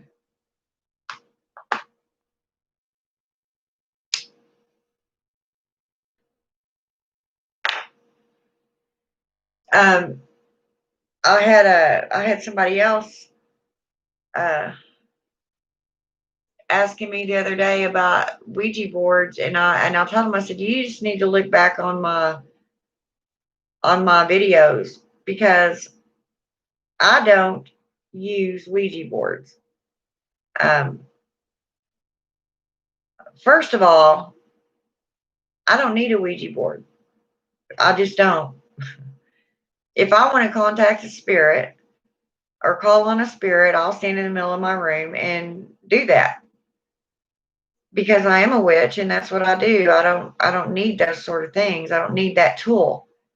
Um, what It's not the Ouija board itself that I don't like, because there's some beautiful ones out there. I mean, they are really pretty. Um, there's been a few of them I wanted to get just because they were so pretty. But what I don't like is you get a bunch of kids together and they start messing with things that they know nothing about and create and evoke something that they cannot get rid of. That's what I don't like. And everybody does not think that they're real. I assure you they are. But then it doesn't necessarily, that's just a form of divination. It's not just the Ouija board. That's the only thing that they have found that they can mess with. If you go to messing with a crystal ball or a pendulum, or the way we do our things about mirrors, you can use a mirror to to open up the other portal. As I tell all the people that watch my channel, whether they're witches or not, if they're witches, they already know what I'm talking about. If they're new witches, they need to be more experienced, because it's not all just about opening that portal. It's about being able to close it, you know. And then the ones that aren't witches that watch my channel, whether they believe it or not, they probably just watch. They probably wouldn't try it anyway. And if they did, I'm sorry, maybe you need to do your homework. But I stress that very deeply. Don't go messing into stuff you don't know nothing about, because, like I said, you could open something up that you don't know how to deal with. And what gets me is everybody says, well, I'll just call my local priest. Okay, you do that. Let me know how that works out for you. Because I guarantee you, if you actually produce a full-fledged demon, this isn't Hollywood, that demon is not going to be one bit afraid of that man, of that priest. I'm sorry, they're just not. The only difference between a priest and a regular man is the fact that that priest holds that Bible with those words in it, or knows those words to say to that demon that that demon understands. Anybody can learn those words. They're all in the key of Solomon. You don't have to be a priest. But the way to avoid that is don't summon them. They have to be invited. And if you do want to work with any of these, you better make damn sure you know how to get rid of them or how to disperse them, because you don't want to open up that portal, because all kinds of shit can go down. It can drive you completely batty, insane. It can completely wreck your home, tear up your home. It depends on which entity you're dealing with. Okay, you've got your hierarchy of demons even. Those are beyond the petty stuff of just, you know, doing this and that out of just pure meanness and because you're human. But you get the imps and the lower levels of demons, they're miserable. They hate mankind. They hate everything. They're just hate. They're hate personified. So they are not going to make you and your life happy.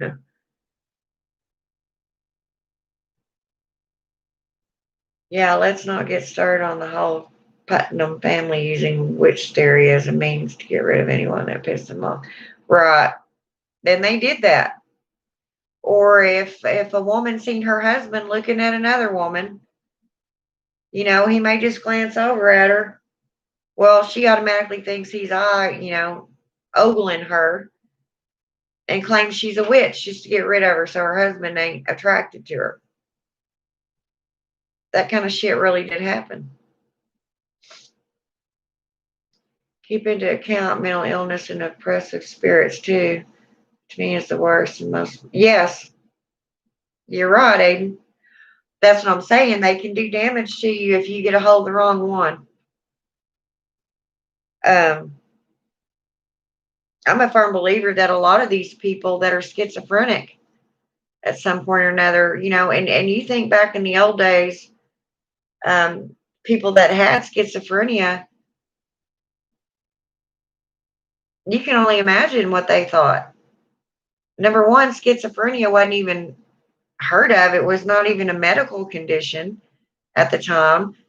And you got somebody sitting there talking to somebody else or seeing things and trying to explain this to people. Yeah, they're going to think they're possessed.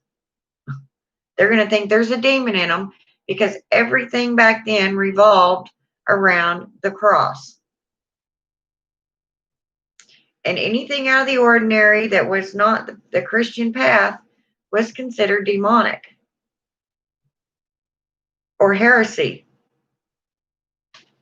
So, I don't know. All I can say is they killed a lot of people for no reason. Murderers.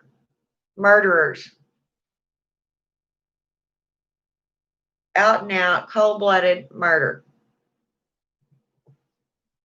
So,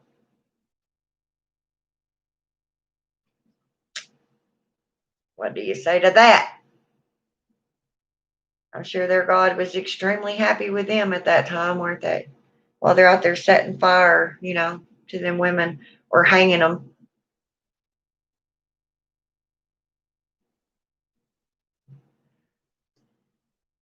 Yeah, I can't hardly get on the witch trials. I get so damn mad.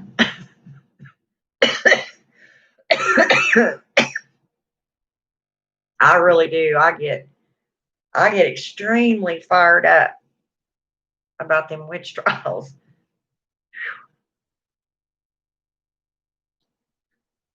I personally had two of them, but I have not used them because I have not. Oh, I've seen some that are beautiful. They're really pretty works of art. One I came within inches of buying. I mean, but at least with it being in my home, it has to be activated. You know what I'm saying? You don't just, put an object down and just because everybody thinks it's one thing does not mean that that's what it's going to be. It has to be activated. The intent has to be put into that object. Your mirror, it's just a regular mirror, you know, that you do your hair in and your makeup and check yourself before you walk out the door, that sort of thing. But if you intentionally make that into a scrying mirror, then it becomes a different thing. Then it becomes a portal. Then it becomes a witch's tool. Therefore, usually when the room is left, the mirror is covered with something, some kind of cloth or something, so that things can't walk in and out of that mirror just anytime they choose. The witch will be there to regulate it, control what comes in and out of there.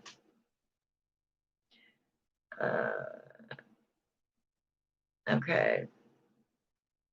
Personally speaking, I don't even think half the people in witch trials weren't. I know they weren't. They weren't witches. They were no more a witch than the ones convicting them of being a witch. And you know what stopped that? The witch trials had been going on for years and years, and the hundreds of people, innocent people that were killed over the witch panic. What stopped it, I'm pretty sure it was King James the second. His wife finally there's a story behind that. I'm not going into all that. But she had been traveling. She had to travel across the ocean to get to the king for their wedding to take place. Well, her ship wrecked or did whatever. Anyway, blah blah blah blah blah. The king's bride finally gets over there. Well, he comes to a town that somebody was accusing somebody else of being a witch, and he was going to come oversee this trial. Then, out of nowhere, and I used to know the girl's name that stood up and looked at his wife, his queen, pointed her finger at her, and accused her of being a witch. How did you survive that storm? Every ship was sunk but yours. How did you survive that voyage? It's because you're a witch. Yep. Right then and there. King James said, y'all aren't killing her. And he put a stop to all of it. But it took somebody accusing his own wife. Oh, but then it was different. You know, she was accused of stopping the storm from overturning her boat.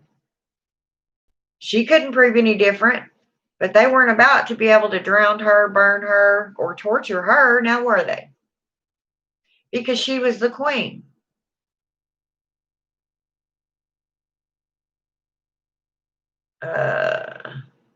Personally, I have two of them, but I have not used them because I have not put protection or even activated them yet. Yeah. You make sure that protection's over them. Personally speaking, you know what? It cracks me up because how many paranormal issues have they called the priest and the priest ran it out like hell come? Yeah. A priest don't, nowadays especially, I mean, he'll pick up the Bible and he'll read a few words out of it. Are you kidding me? How old is this priest? Maybe, I don't know. It wouldn't matter how old he was. If he was 90, he's not near as ancient as that demon that he's trying to expel. And that demon's probably already heard these words 1,000 times and they don't bother him or bother it. You know, I just kind of laugh at him. It's like, yeah, get your ass out there and do that.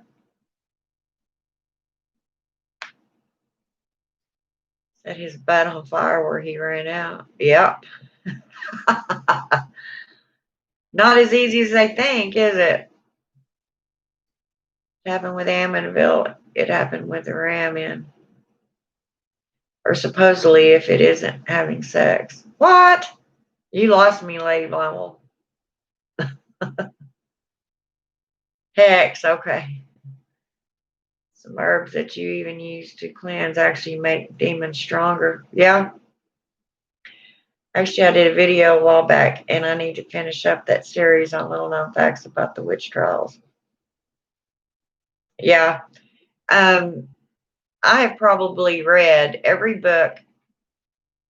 Well, I won't say every, but a whole shit ton of them, of all the witch trials. I was telling Erie about the Connecticut witch trials. She didn't even know there were. Yeah, they were all over. Salem trials, I get the same upset feelings, almost like in a past life. Me too, Tracy. Me too. And I mean, I get so mad, I just get beside myself. If I was there and feel the pain from the fire that our sisters went through. Yep. Yep. I try to think of it in different ways, but I honestly just cannot. Um, I'll just never will understand them. And to me, I hope everybody that ever had anything to do with it, if there is such a thing as the Christian hell, I hope they're burning in it. If not, they damn well should be. If anybody deserves to go to hell, it's them hypocrites. I think it's just a matter of ritual. Some work better than others. Honestly, though, I think a witch could perform it better. Yeah, I know they could, Aiden. First of all, we know more about it than a priest. All a priest knows is what's in the Bible. And Solomon himself, which was a man of God. Now you tell me how he came to know about everything there is almost to know about demons. He claims he went to hell and met with these demons. Not that the demons would tell him, you know, uh, how, of course, how to get rid of them by no means. But I mean, if you read the Lesser Key of Solomon, um, some of this stuff is just amazing. When you get down to the real books that are telling the truth, and the study that was done, and not just take it from the Bible. The Bible is a book in itself. It's a history book. You know, to me, it's more a sociology book. It's more a book about how people acted and believed in those societies. Um, and it's history also because it really happened. Maybe not necessarily the way that author seen it, but that's the way they've seen it. So therefore, that's the only way they could uh, translate it and write it down. You know what I'm saying?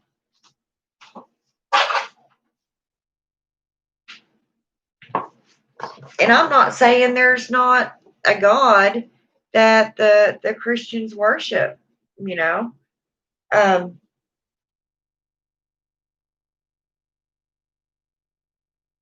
but it happened with Baal too, or Baal. Some people will say Baal. I've always said Baal. Not Belial, not the demon Belial. That's not what I'm saying. I'm saying Baal or Baal, Bael or Baal, which was at one time the main god, kind of like the Christian God is now. Um, but they made that pagan too. So all of a sudden, there's a whole new religion being born. And in all actuality and honestly, it was the most horrifying religion I've ever known of. I mean, look at all the people that were killed in the name of Christianity. You know, um, it's just I'm not going into a. I'm not going to be a theologian here. I'm just saying that they don't have any right to say that witchcraft is evil and of Satan. If anything, their Christianity would be. You have never seen or heard of in history witches strike up armies and go around killing everybody for their beliefs. You know, no other religion has done and gotten away with not even a third of the crap that Christianity has. All the killing, literally murder, the stealing. There was times at times kings would use Christianity because they would say, well, you need to give that to God. They weren't giving nothing to God. The kings, God doesn't need gold, you know. The kings were taking that money for themselves, you know. There's just so much, it was just so horrible.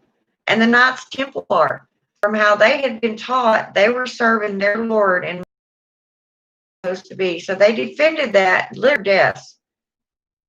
And all it was a killing army for the kings. And when they found that out, most of them quit fighting. Most of them quit.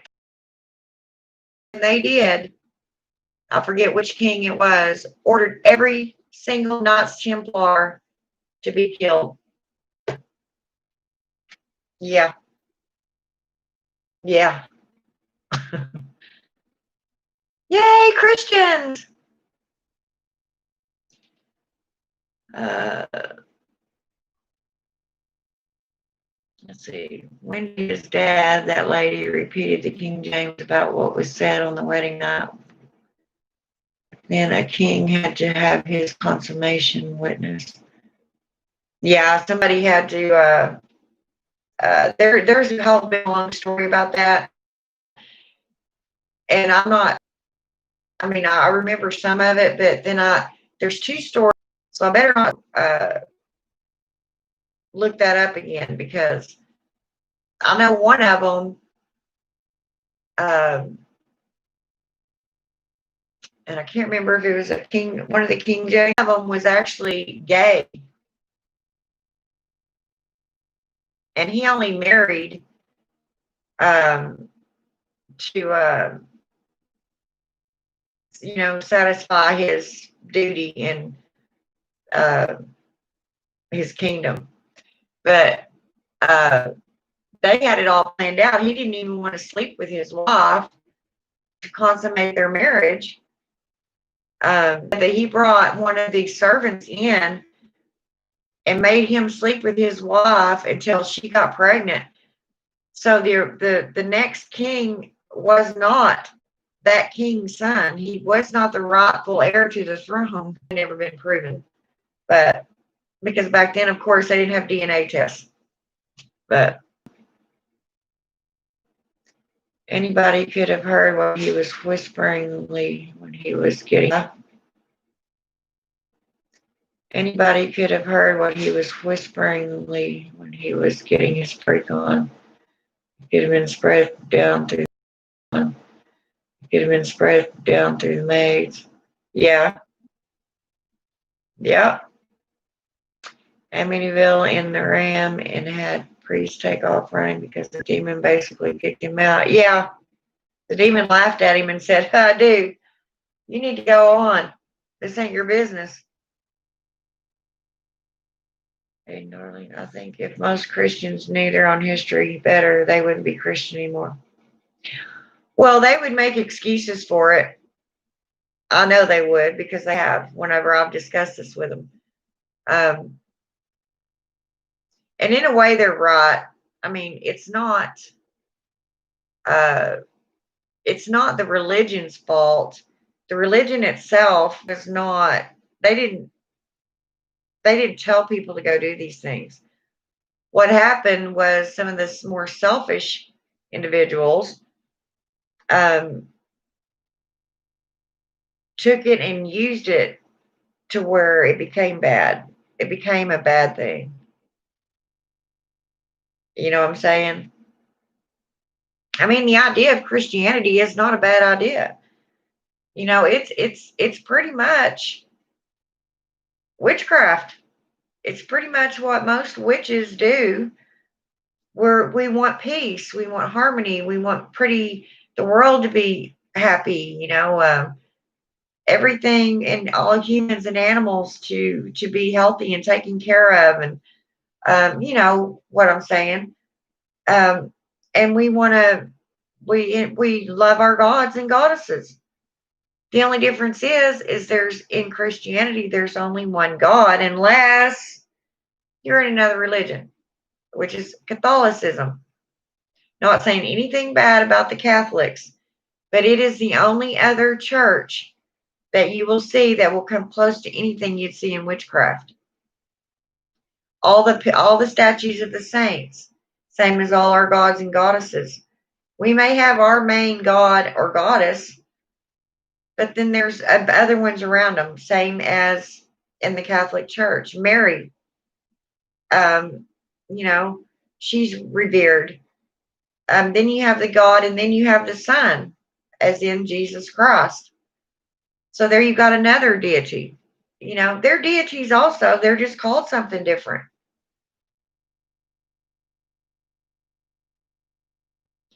Yeah, I think that's the one that was killed with a hot poker shoved up his ass. The way you put stuff, Lady Blonde. Well, personally, I don't think Christianity is there to make the rich richer and keep the poor oppressed. Like it said, it's all about control. Exactly. That's exactly what I was saying. The idea of Christianity is wonderful, but you've got them people out there, and if somebody's church becomes rich because their congregation's bigger and because the people are giving them all their money every Sunday, um, then God is good.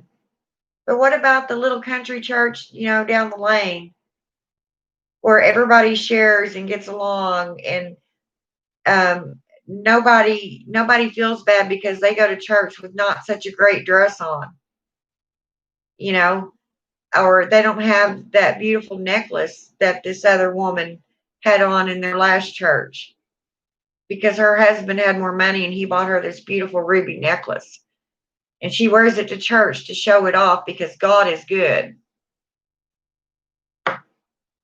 So God's not good to this other poor lady that has less money and maybe her husband's gone, or they just don't have as much money as this other family. So God's, I don't get it. I never have understood that.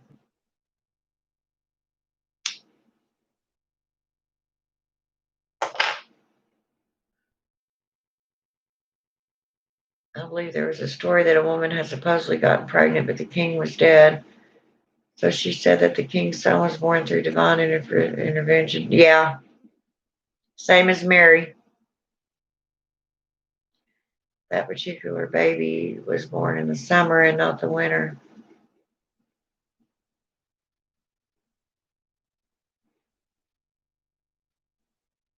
Yeah. Yeah, there's a story about the whole trip to Bethlehem and all that too. But I mean, I'm not here to cut no religion down. Um, Even though they stand in line to cut mine down. But I mean, so be it. Whatever.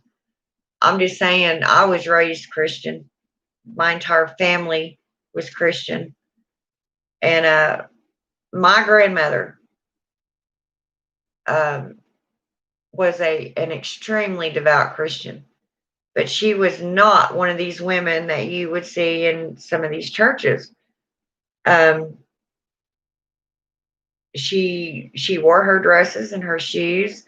She never had a whole lot of money, so therefore, she didn't have big gaudy jewelry to wear to church or a fur coat, anything like that. And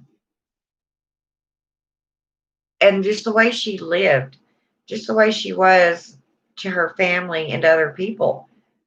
Every ounce of her showed what Christians should be. The very personification of a Christian, as you've been taught that one is supposed to be. She was just that. And she didn't preach to you. You wouldn't even have known unless, you happened to say something about it and then she talked to you about it. But she wasn't a Bible thumper per se. She didn't go around knocking on doors and bugging people to death. She literally lived her life that way. And those kind of Christians, that's what being Christian is about, you know. Have you heard about the story that Jesus might have a brother, or that some people believe that Jesus was actually gay? Yeah, there's so many of them. Nobody's ever going to know. They've also said that the Holy Grail, which everybody seems to think is a chalice, is not. It was considered, the Holy Grail was, or Mary's womb was considered the Holy Grail. Mary Magdalene, not Mary, Jesus' mother. Because every expert swears up and down that Jesus Christ had a child. Jesus and Mary Magdalene had a daughter together. And as far back as they can trace it, they seem to think that her name was Sarah.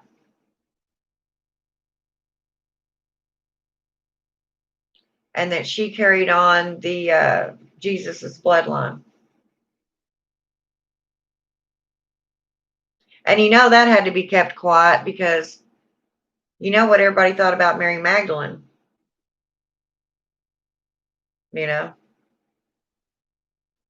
She was the town whore.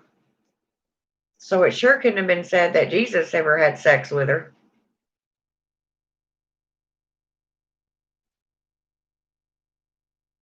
Even if somebody had written that down, you can bet your butt them Bible scholars would have yanked those pages right out of that Bible.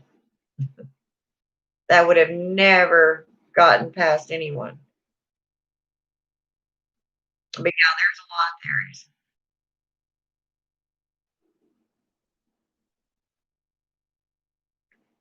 One can only, we will probably never know the actual truth about any of it. So,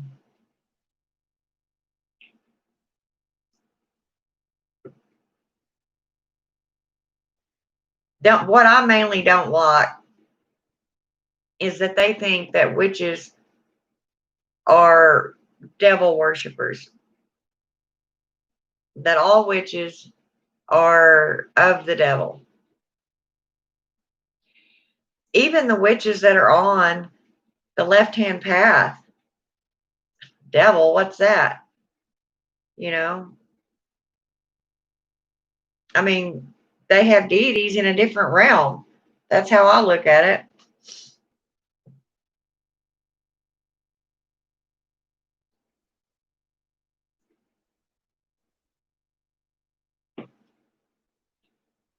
I don't know. I mean, that's a subject you can go on and on and on and on and on about and probably never come to a conclusion. Because everybody's always going to have their own opinion. So,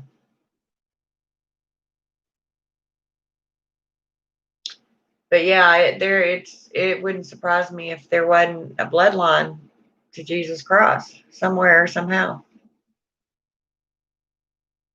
And they probably don't even know it.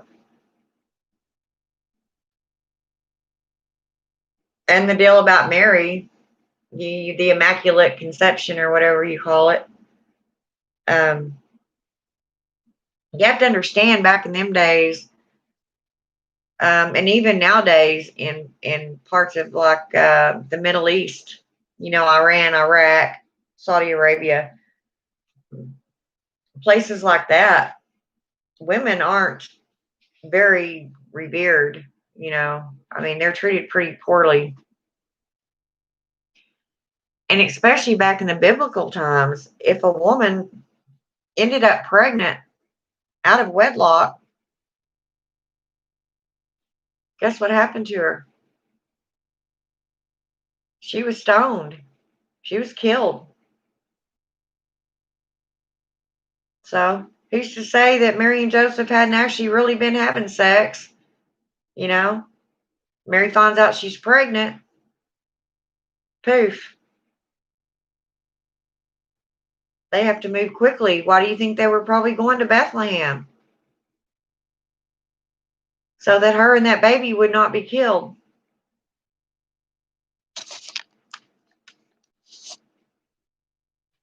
I mean, you have to understand how society was back then and why things are written the way that they are in certain texts. That is why um, other things are put in there.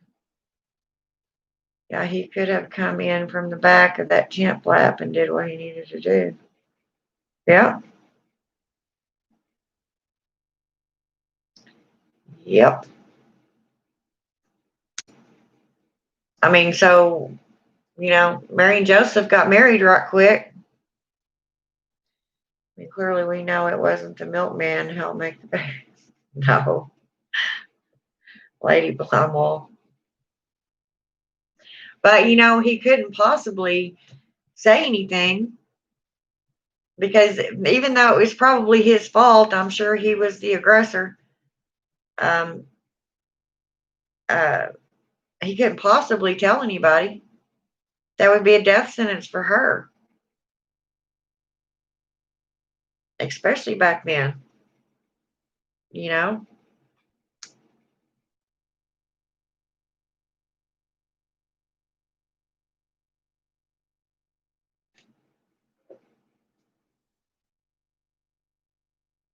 I don't know. Just like a lot of the plagues and stuff that hit Egypt, well, you have to understand what was going on in Egypt at that time. And these plagues happened not just, within a little bitty certain amount of time. These happened over, could have been years. What the Bible puts as days, the way they look at it, there was a plague a day. It could have happened. I mean, the Israelites lived in Egypt way longer than a week or a month. They were there for years and years and years as slaves. So it took more than just one plague and all that for the Pharaoh to finally let them go. And a lot of the happenings was literally just sheer coincidence.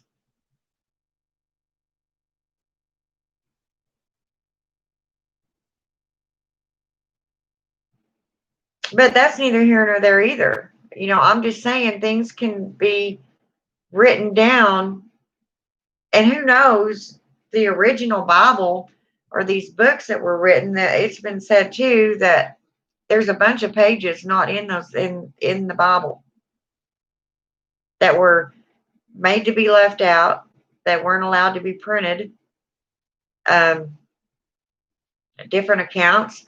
There was more people that had written scenarios and circumstances that they noticed, witnessed when Jesus was alive and walked the earth. You know, um,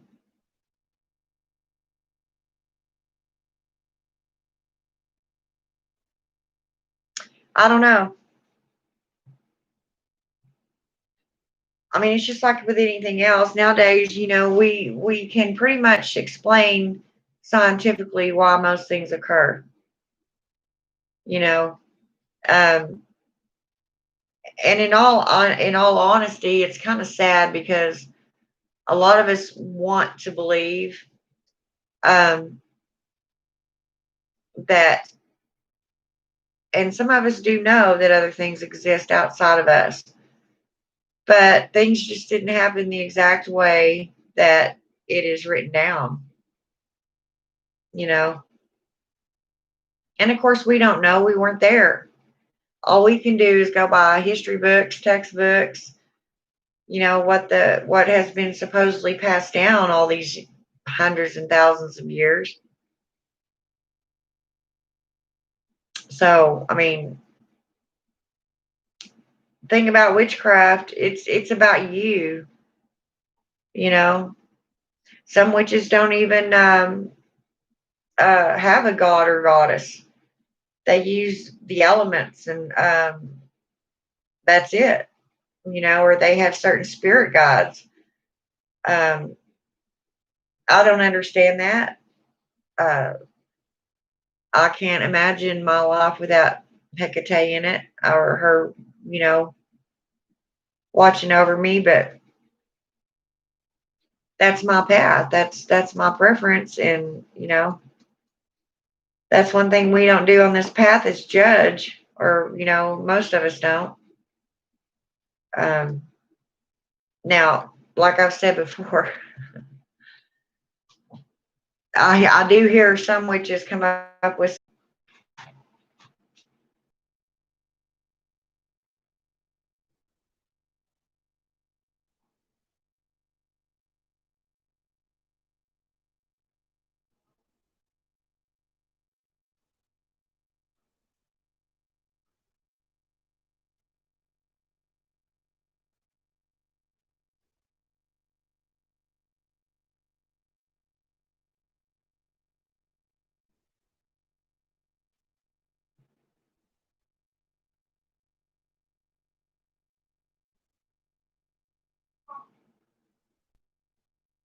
internet is downloading Ring of Death.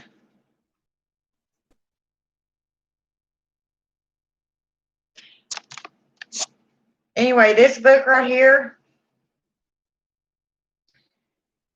if I can ever get through it, y'all see it? I don't know if I'll ever be able to get through it.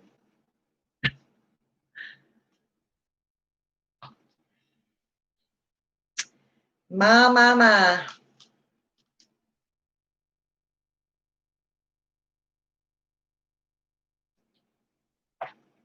I mean, if you read this book, you really understand how ignorant these people were back then, including the kings themselves. Can you imagine being under rule by someone that was almost completely ignorant? Yeah, it must have been a horrible way to live. I mean, some of the stuff that's said in here, well, if you can read it, I think every witch should read this book. It may piss you off, it may make you cry. I find it kind of hard to read. So, I mean, just because it's kind of written in the old English, um, it's just a different way of writing that I even find some of it a little confusing. Funny, my internet is acting weird. Yeah, I have the malleus, but my cover looks a lot different. Yeah. Well, and also have the Lesser Key of Solomon in there. And I don't know. I mean, I don't know. The main thing we can go by is who we are now, and thank goodness that society isn't as ignorant as they were before. I mean, I sincerely believe that probably forever witches are, and when you come on this path, you understand that and know that, and it's not going to change just because you got on it.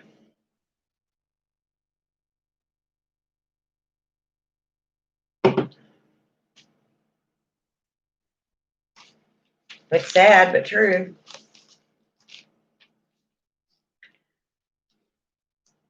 I mean, honestly, this is a beautiful path. It's a beautiful religion. Um, Nothing else makes sense to me. Honestly, nothing else makes sense to me. And I've thought about it. I left this path for a little while, but never actually really disconnected with it. I mean, it was me, and that's just who I am, and I guess that's how I'll die. I always get on these younger ones.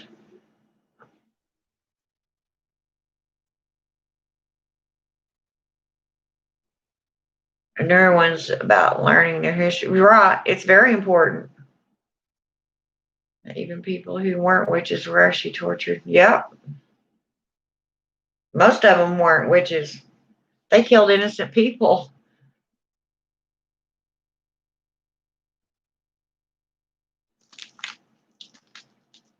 And that's something that is always going to be there. Um, there's absolutely nothing any of us can do about it. It happened. Um, just really hope it doesn't repeat itself again. But I think this time, if anybody starts that crap, I have a feeling that there's a lot more. I know there are real witches that they don't want to go head to head with. You know, that wouldn't be smart.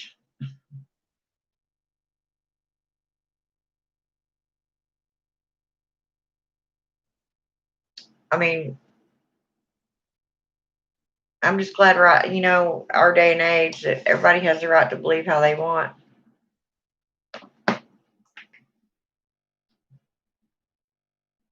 But I mean, you still got people I have people that come on my YouTube channel and tell me I'm going to burn in hell.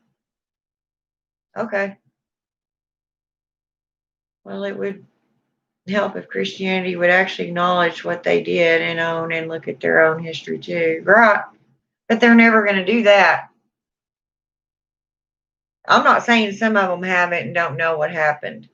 I mean, the people as a whole aren't bad people. It's the religion itself. And what started out to be a very beautiful thing and could have helped everyone turned into mass murder and um, something completely more than it was ever meant to do. You know what I mean?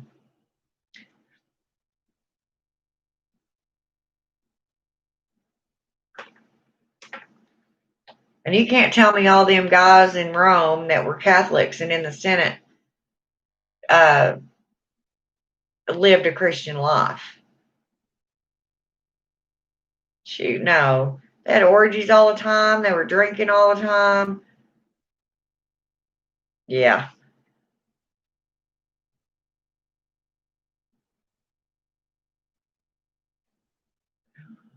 I always tell them that I lived there for 20 years. Lived where for 20 years?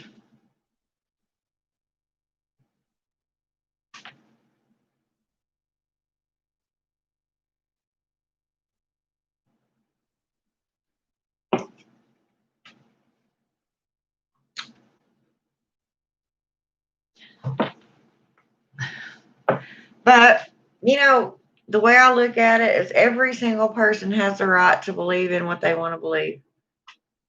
I don't care if you believe in Christianity. I don't care if you believe in the Christian God or Mary or, whatever. That's not my issue. But don't go telling me that if I don't worship in the same manner that you do, that you're going to kill me and my family. Is that what your God stands for? Mine don't. I don't know.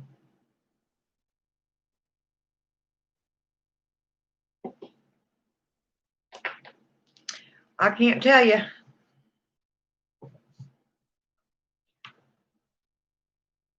I don't have the answers on that one, that's for sure.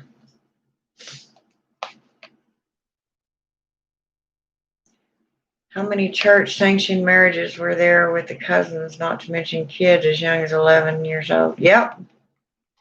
Yeah, it wasn't nothing for a girl to get married when she's 13 back then because most girls didn't start their menstruation until about the end. And so, therefore, they waited till they were at least, able to have children. Oh, you were in hell for 20 years?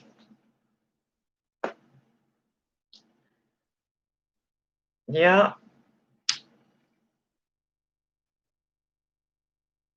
Well,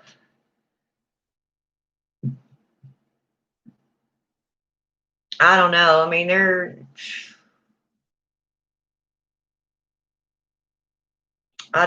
I like my path.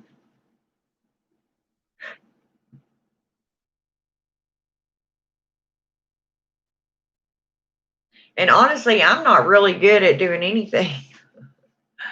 I mean, I'm one of those people that how do I put it? I'm a multitasker. Um, I intend on doing a lot of things. Here lately, I'm lucky if I get out of bed and make it to my computer just because something's going on. I don't know what that is, but there's a shift going on. That's the only way I know how to explain it. And I think this is when I'm doing shadow work unknowingly. Does that make sense? It's like I automatically this time of year, every year, go into shadow work mode, and I'm already my personality type is already the top that things have to be organized. I have to know what's going on. I have to plan. Um, that sort of person. So if my brain won't slow down, if it hasn't got things figured out, then my body doesn't move. Does that make sense? It's like, okay. And then all of a sudden, one day, I just bounce up and boom, boom, boom, boom. I mean, I start putting shit out and getting things done in no time. And it just takes, getting that spring back in my ass to get it done. But every year, and I mean, my job, what I do for a living, my profession, to be honest, I have been so tired of it. I'm so tired of seeing people die and being sick. And, I've seen that since I was 15. And people wonder why I stay depressed all the time. You know, it's like, well, shit, when that's all you see every day for at least 8 hours a day, what the hell else do you expect me to think? Look at how many members of the royal family that were married throughout history that were actually related. Oh, yeah. It wasn't nothing for them to marry their cousins. It's funny that a lot of people are saying that it's been discussed in quite a few laws about the shift and how it's affecting people. Yeah. Um, yeah. I think with me, it's I know something's happening and I'm or gonna happen. I'm just not quite sure what it is, and so therefore I don't quite know how to prepare myself. So um right at this given moment, I'm just trying to like remain calm. These are the times when I'm more prone to panic and anxiety attacks, depression, um, a lot of stuff like that. So in order to keep that at bay, I have to remain calm. I have to do my grounding techniques, my meditations, listen to my music, make my candles, not sit around worrying about every single thing that's going on in the world. And I'm really bad about that.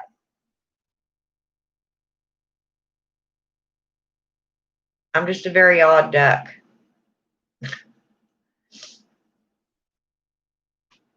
It's funny that a lot of people are saying, I mean, yeah, it gets bad for me in wintertime too, but it doesn't seem like this winter it's been that bad. But then again, I've been taking vitamin D too. Yeah. Well, and mine's not that bad either this time. It's just mine is more um I guess you could say indecisiveness. And I'm not that way. Usually I can make up my mind in no time. I pretty much almost instantly, have got the decision made. And here lately I've been having to think about a lot of really in-depth stuff and I don't like it. It creates a nervous energy in me. It makes me feel out of whack.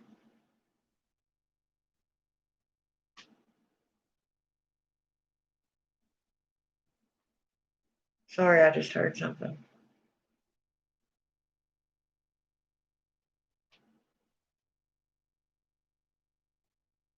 Well, I don't know if that was the wind outside and it's supposed to sleet and then turn to snow. So I may actually lose my connection in a minute. I don't know if that's what I heard, but you know what it sounds like when somebody walks by you, say in a chiffon dress, and the swoosh that you hear? That's what that sounded like. It sounded like it went just like this.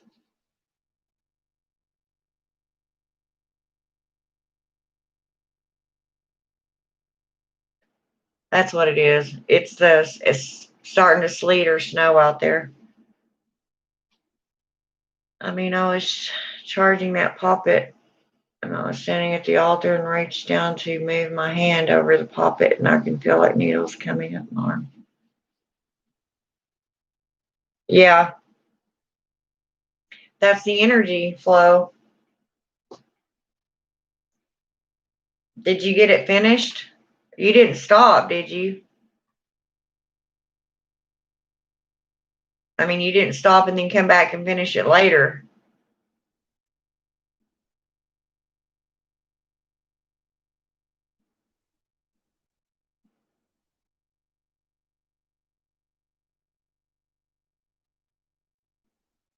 That's how I feel when it's at the tips of my fingers.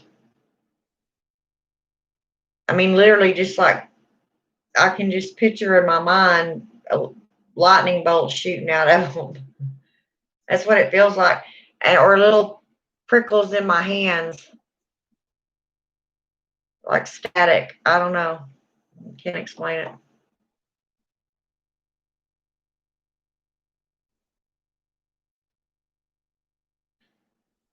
That's the same feeling I get when I hold selenite.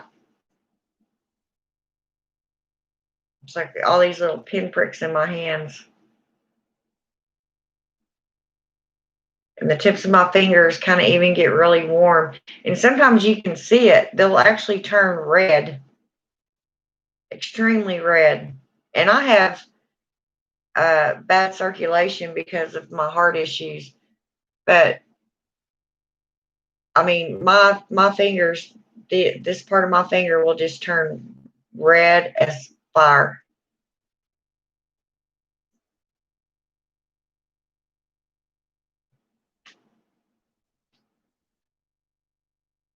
I don't know.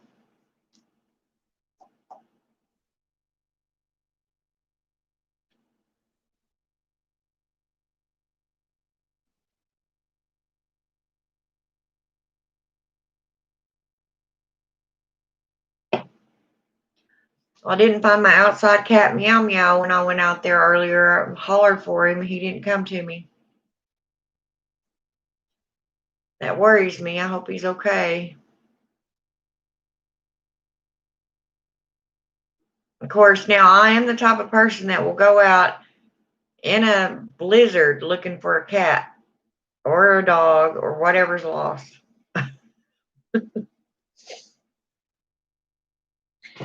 I don't know about me sometimes,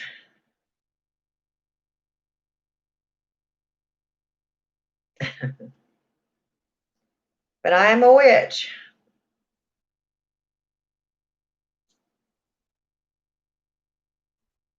Need to go in there and talk to Hecate tonight too. Have some things to discuss with Mama.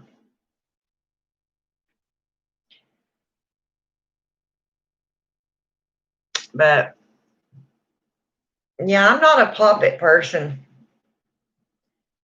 I'm more like I'll stick them in a jar.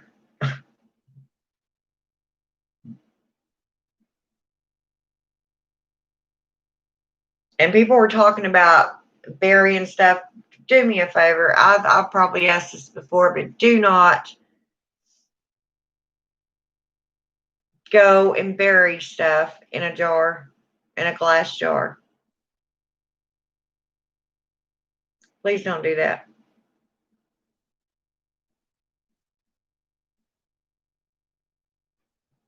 for all kinds of reasons that I shouldn't even have to explain to you why it's not, you don't need to be doing it, but some people do it and I can't stop everybody. And I know that this probably maybe not stop anyone, but I have to say it. Stop burying stuff in glass jars, especially poisonous stuff. You know, I mean, seriously, when you do a curse or hex or whatever you're doing in a jar that has poisonous herbs in it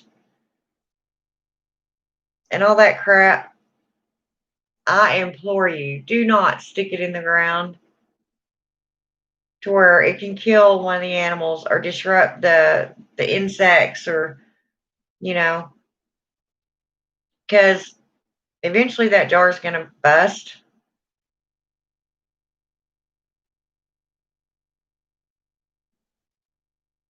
And you can throw that in a fire and it will do the same thing. I don't care what you think, what you've been taught, what you say. You can throw it in fire and it will do the same thing. It goes out into the universe, which is a lot better place for it to be heard and seen than in the ground.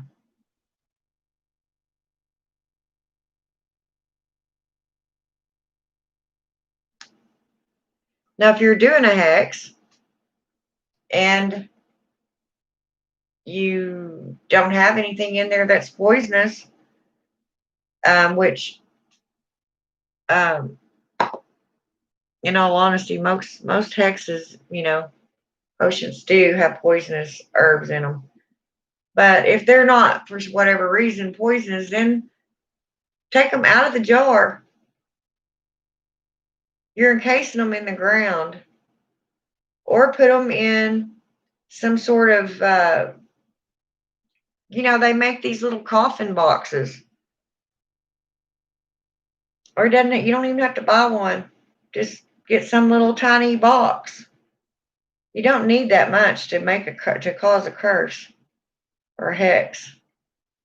You don't need that much. You don't need that many herbs. It doesn't have to be a big old huge jar.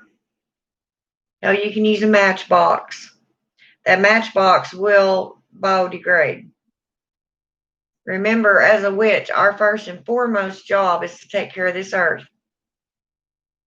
And you're not taking care of it when you're out there putting all this crap in the ground that doesn't belong there. You see what I'm saying? Don't do it. It makes me mad. Throw it in fire. Destroy it. Put it out in the universe by fire.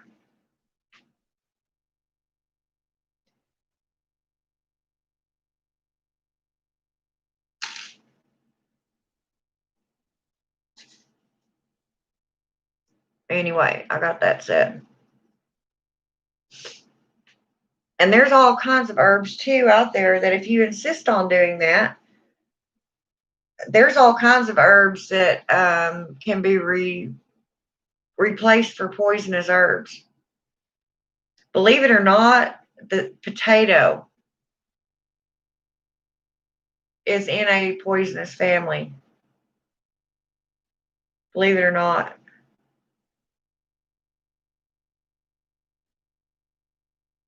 It has the properties. It just don't kill us. It don't make us sick. Potato peels could very easily be used in a hex spell. They're not going to hurt the earth. If you got to put them in the ground and you don't put it in a wooden box or something that's biodegradable, put it in the ground by itself. Take it out of your whatever you're doing the spell in, pour it immediately into the ground, and as you're covering that up, say your words over it. Okay? Everything that you've used in that spell then will be absorbed back by the earth and recycled. Okay, that's all I'm going to say about it.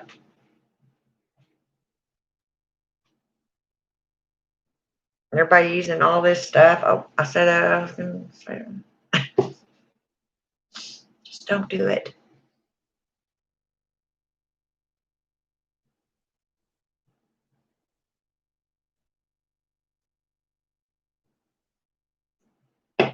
I don't know. I'm pretty weird, and I try very hard to live by the old ways and how the old witches were taught. Now I realize every single thing isn't gonna, sometimes we don't have a choice, but most of the time we do. Think about what you're doing. We're the guardians of this earth. We're her protectors. And I don't think sticking a glass jar full of poisonous herbs in the ground is protecting her or the creatures. Yeah, you're going to kill something, all right.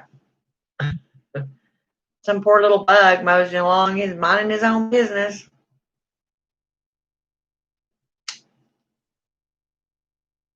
I told y'all I'm really weird. And I am. No, I don't come on here all the time with my hair done. It's not dyed and not a ton of makeup on, and my fingernails ain't out to here, Doesn't mean I'm not a witch. Don't have a big wart on the end of my nose. It's red a lot of times, though. And of course, I'm not saying anything bad about the way people come on here and go on YouTube. I'm just saying that everybody has their typical view of what a witch looks like. That's their worst mistake. We all look different. We all act different. We all have different beliefs. We are all different. Nothing that isn't really sitting here in my spine crack. Dilly is a prime example. Yeah, I do have. I've got wolfsbane in there, but so far I've only used it one time.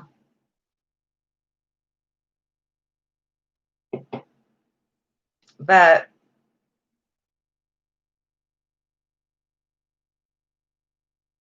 I disposed of everything very properly, and I hope honestly I don't ever have to use that again.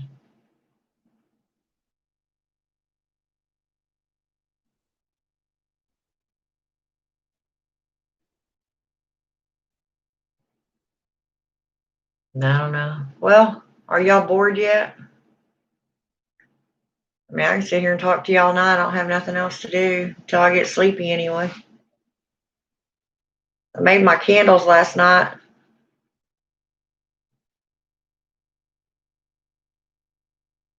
I need to get your stuff in the mail, Lady Blindwool. Excuse me. I don't guess Carla and Shelly are going to get on here where I can get their addresses, so they're just going to miss out.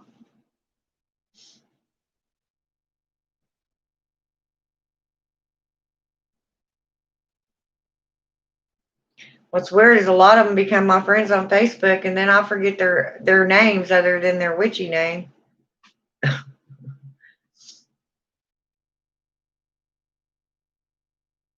I had to write yours down, Lady Blindwool.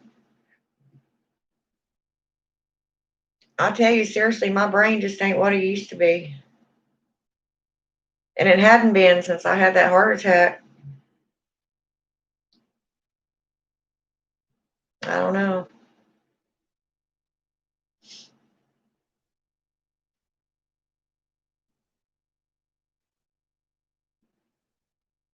I'm going to go in a few because I slept all day and I need to get some work. Yeah, me too.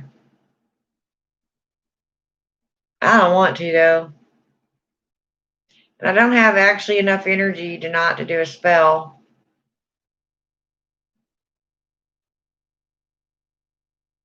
What do you Oh, for the stuff? Yeah, as soon as I can get it there, I will, sweetie.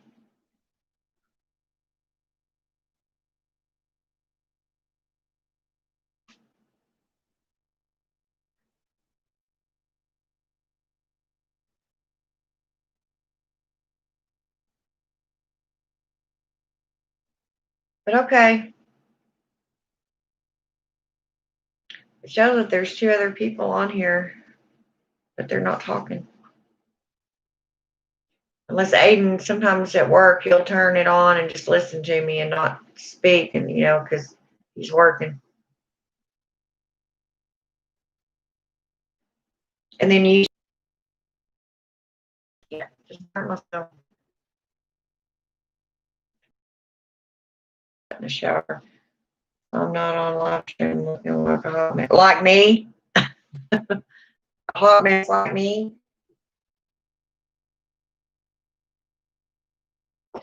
I know I do. No makeup. I don't care. I'm not on here for a fashion show. All right. Well, I'll go ahead and go. And everybody again later on tonight, or this afternoon, or whenever I decide to come on here. Blessed be.